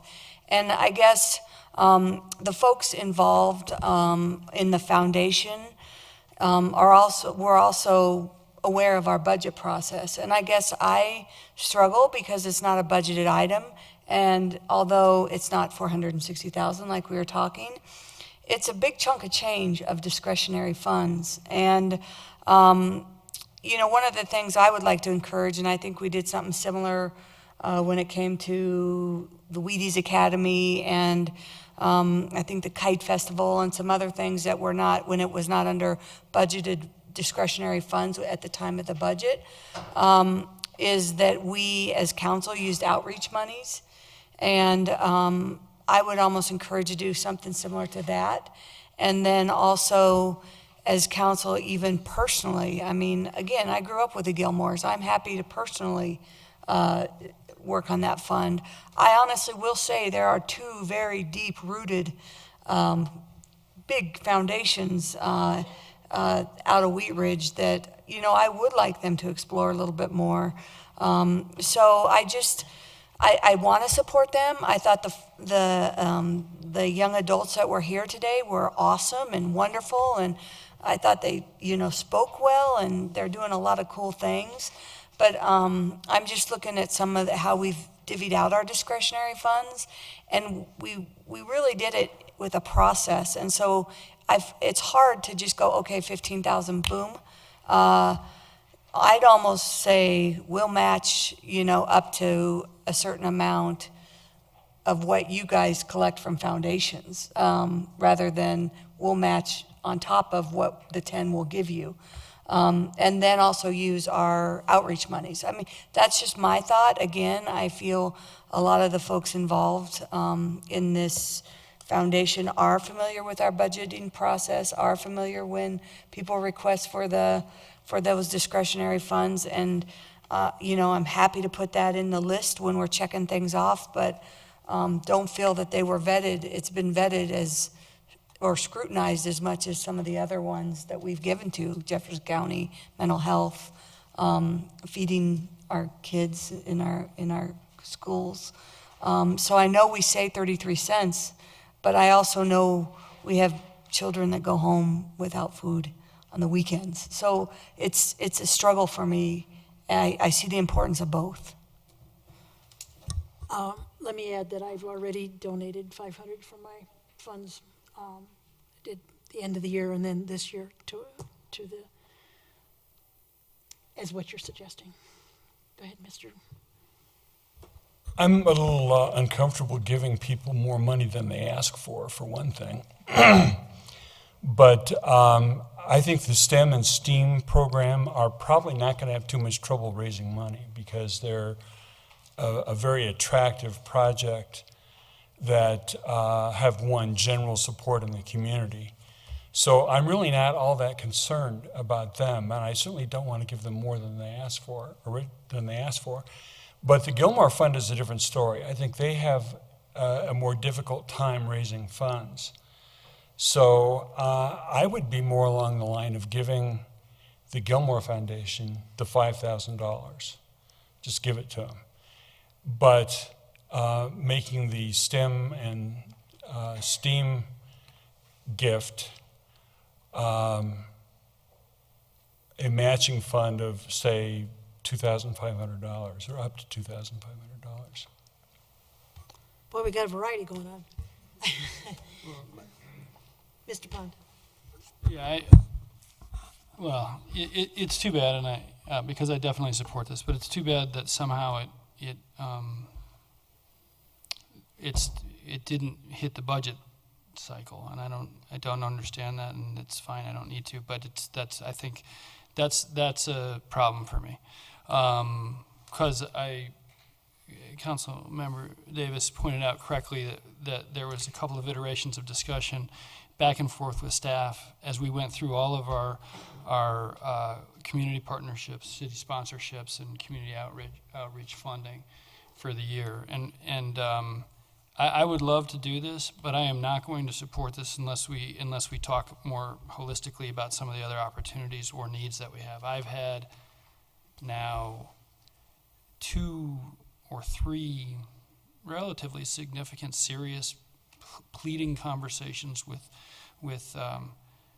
other members of the education, infrastructure within the city, who also want to be involved in being supported by us, and have similar needs. I mean, these are all real things, like supporting science, supporting scholarships and those things. I think it's great.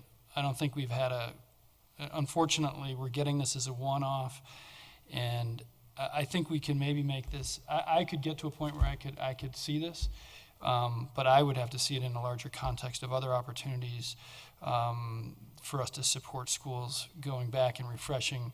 And I've got our notes up from October 26th when we were looking at the budget and having this dialogue of these things. And so I'm not ready to do it now. I might be ready later. For me, I would ask that we bring in some other, that we look at more holistically, some things that are necessary to help support the overall education infrastructure, if that's what our goal is.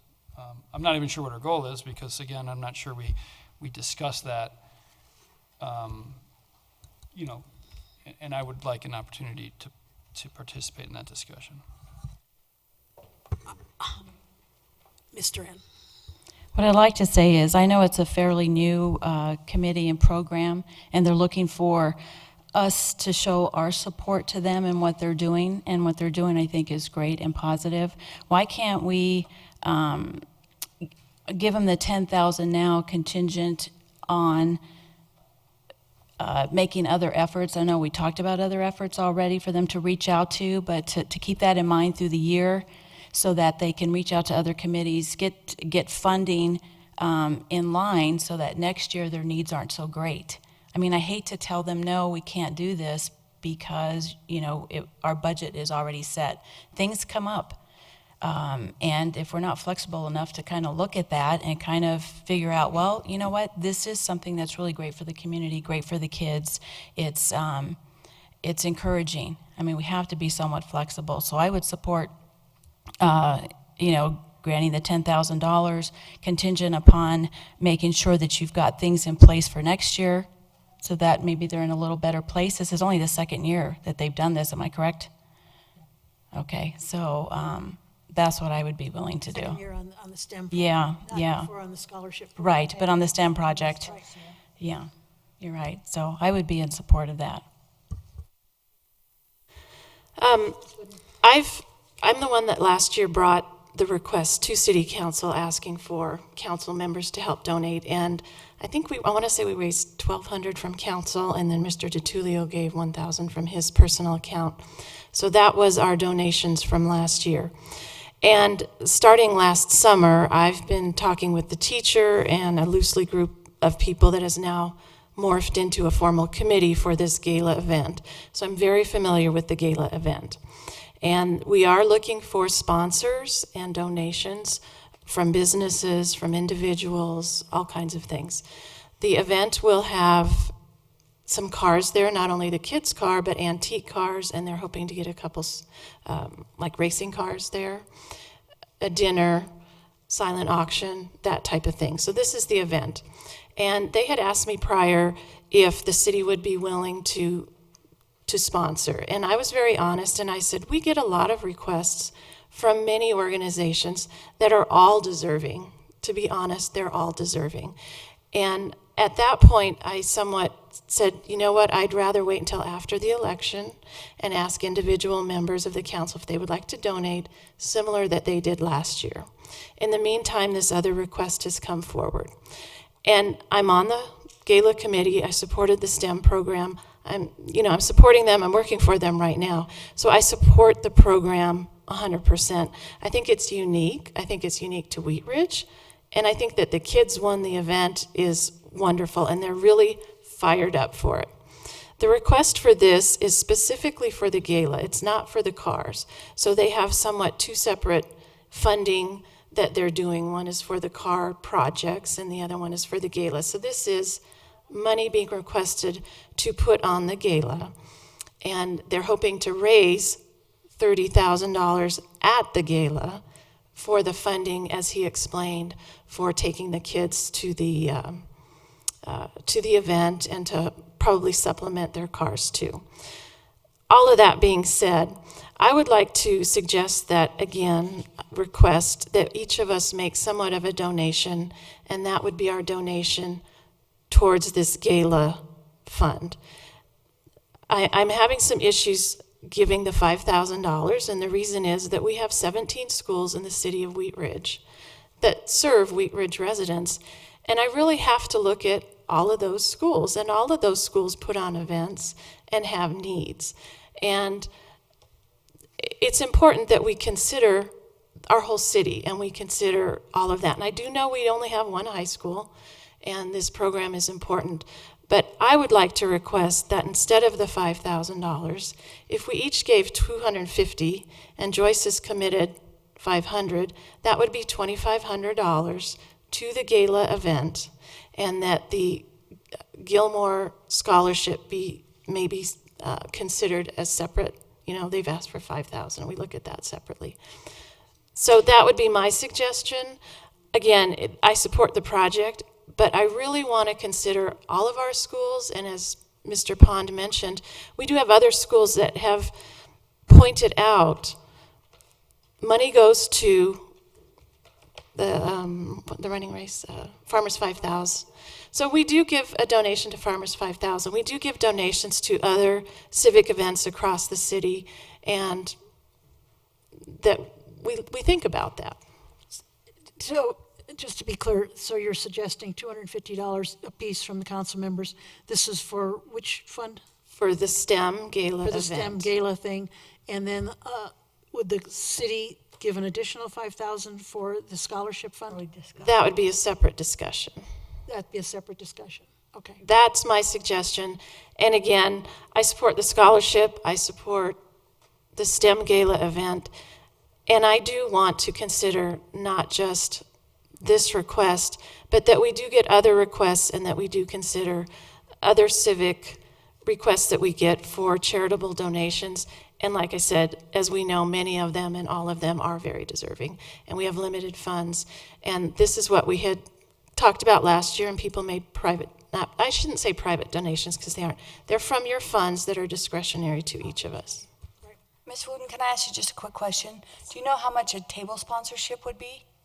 Have you guys decided that on the Yes, gala? I don't have it with me. I believe it's $1,000, $1,500, and $2,000. So there's table sponsorships. With the table sponsorships, you get tickets, you get a few extra, like a sponsorship listing. So I can get an email out to you what all the sponsorships are. So if it wants to be considered a sponsorship as opposed to a donation, that's to be considered. And before I forget, I am going to mention this to the public, that this event is a ticketed event, $50 for single, $95 for a couple, and that you can buy your own tickets. And so the city, if city residents want to support it, you can go to the Wheat Ridge High School website. You will be directed from there to the foundation website, and they'll take donations also. So the public that's listening, you can attend the event or you can make a donation. All right, so we have another proposal out there. Ms. Hoppy. I would just like to say that I think it's a good idea to separate the two, because when I was thinking of the matching funds, I was really thinking of it going to the scholarships, and so I think that's a really good idea. Plus, with a gala, they have a lot of opportunity to do extra sales and stuff like that to make a lot of money there, so I do like Genevieve's suggestion on that. Does anyone else like Genevieve? We're separating the two. Start with, do we vote on Zach's consensus Well, first? can we just look at the Gilmore Foundation or the scholarship first and decide whether or not we want to provide a $5,000 donation to that scholarship? I make a consensus to provide a $5,000 donation to the Curtis J. Gilmore Lifelong Learning Scholarship. Can I ask two questions first? Do we know if this is a new scholarship or has been going on? Do we know that? Started 2014 was the first year, I think. And then also my second question was, if a $5,000 donation is given this year, is that just a one-time or is it considered ongoing? It says a $5,000 contribution from the city will raise the number to 8. They want to give 8 scholarships, well on our way to 10 to 15 scholarships to be awarded. Oh, they want to do 10 to 15 in 2015. The $5,000 would help to do 8 of those scholarships, so it'd be 1 year. I have to leave. I'm going to turn the meeting over to the Mayor Pro Tem. Okay?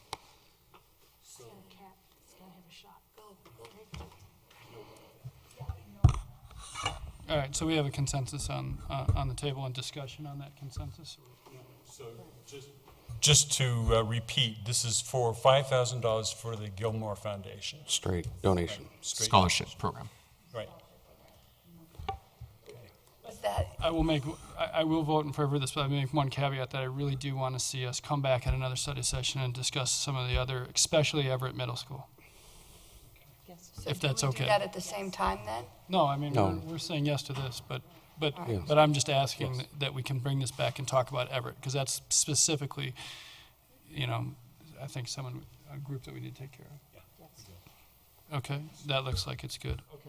So then, if we want to close this out, then we need to consider your, I would propose that from discretionary funds from the council members, $250, and the mayor has committed $500, so that would be $2,500 to the gala event. And I'll send out an email if people want to look at the sponsorship, if the city decides to sponsor a table.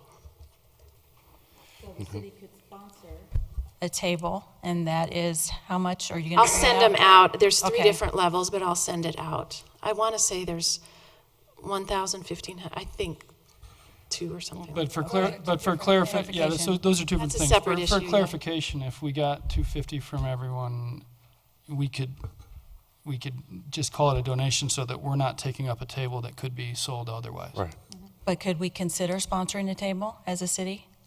For the 250. Or the 250 is coming out of our outreach funds, correct? That would be a separate. A separate that would thing, be a and then the separate- city could sponsor a table. If that's what we That would be a decided. If that's what we decided. Okay.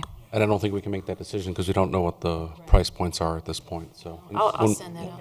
So your consensus is? My consensus is that instead of a 5,000 donation, we each contribute from our outreach funds $250, the mayor $500, and our donation to the gala event would be $2,500. Yes.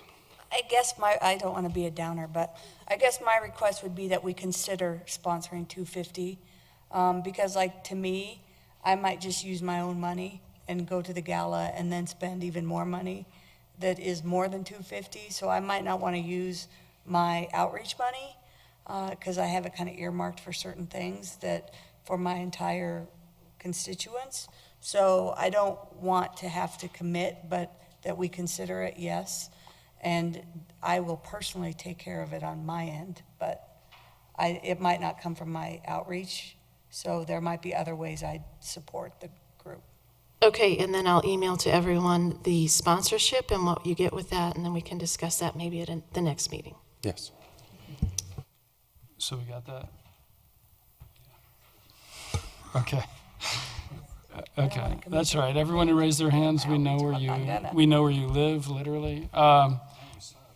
Okay, we still have, just to wrap it up, city managers matters. Yeah, thank you, Mayor Pro Tem. I was going to play a promotional video for the upcoming, I won't do it though. I think it's like 7 minutes for the 38th Avenue meeting on the 14th, which is this Thursday, right? At the Rec Center, 6 p.m. Please come out. We are providing some transportation for our seniors who maybe need some assistance. You can meet at the Active Adult Center at 5. We will take you over to the Rec Center and take you home when it's over.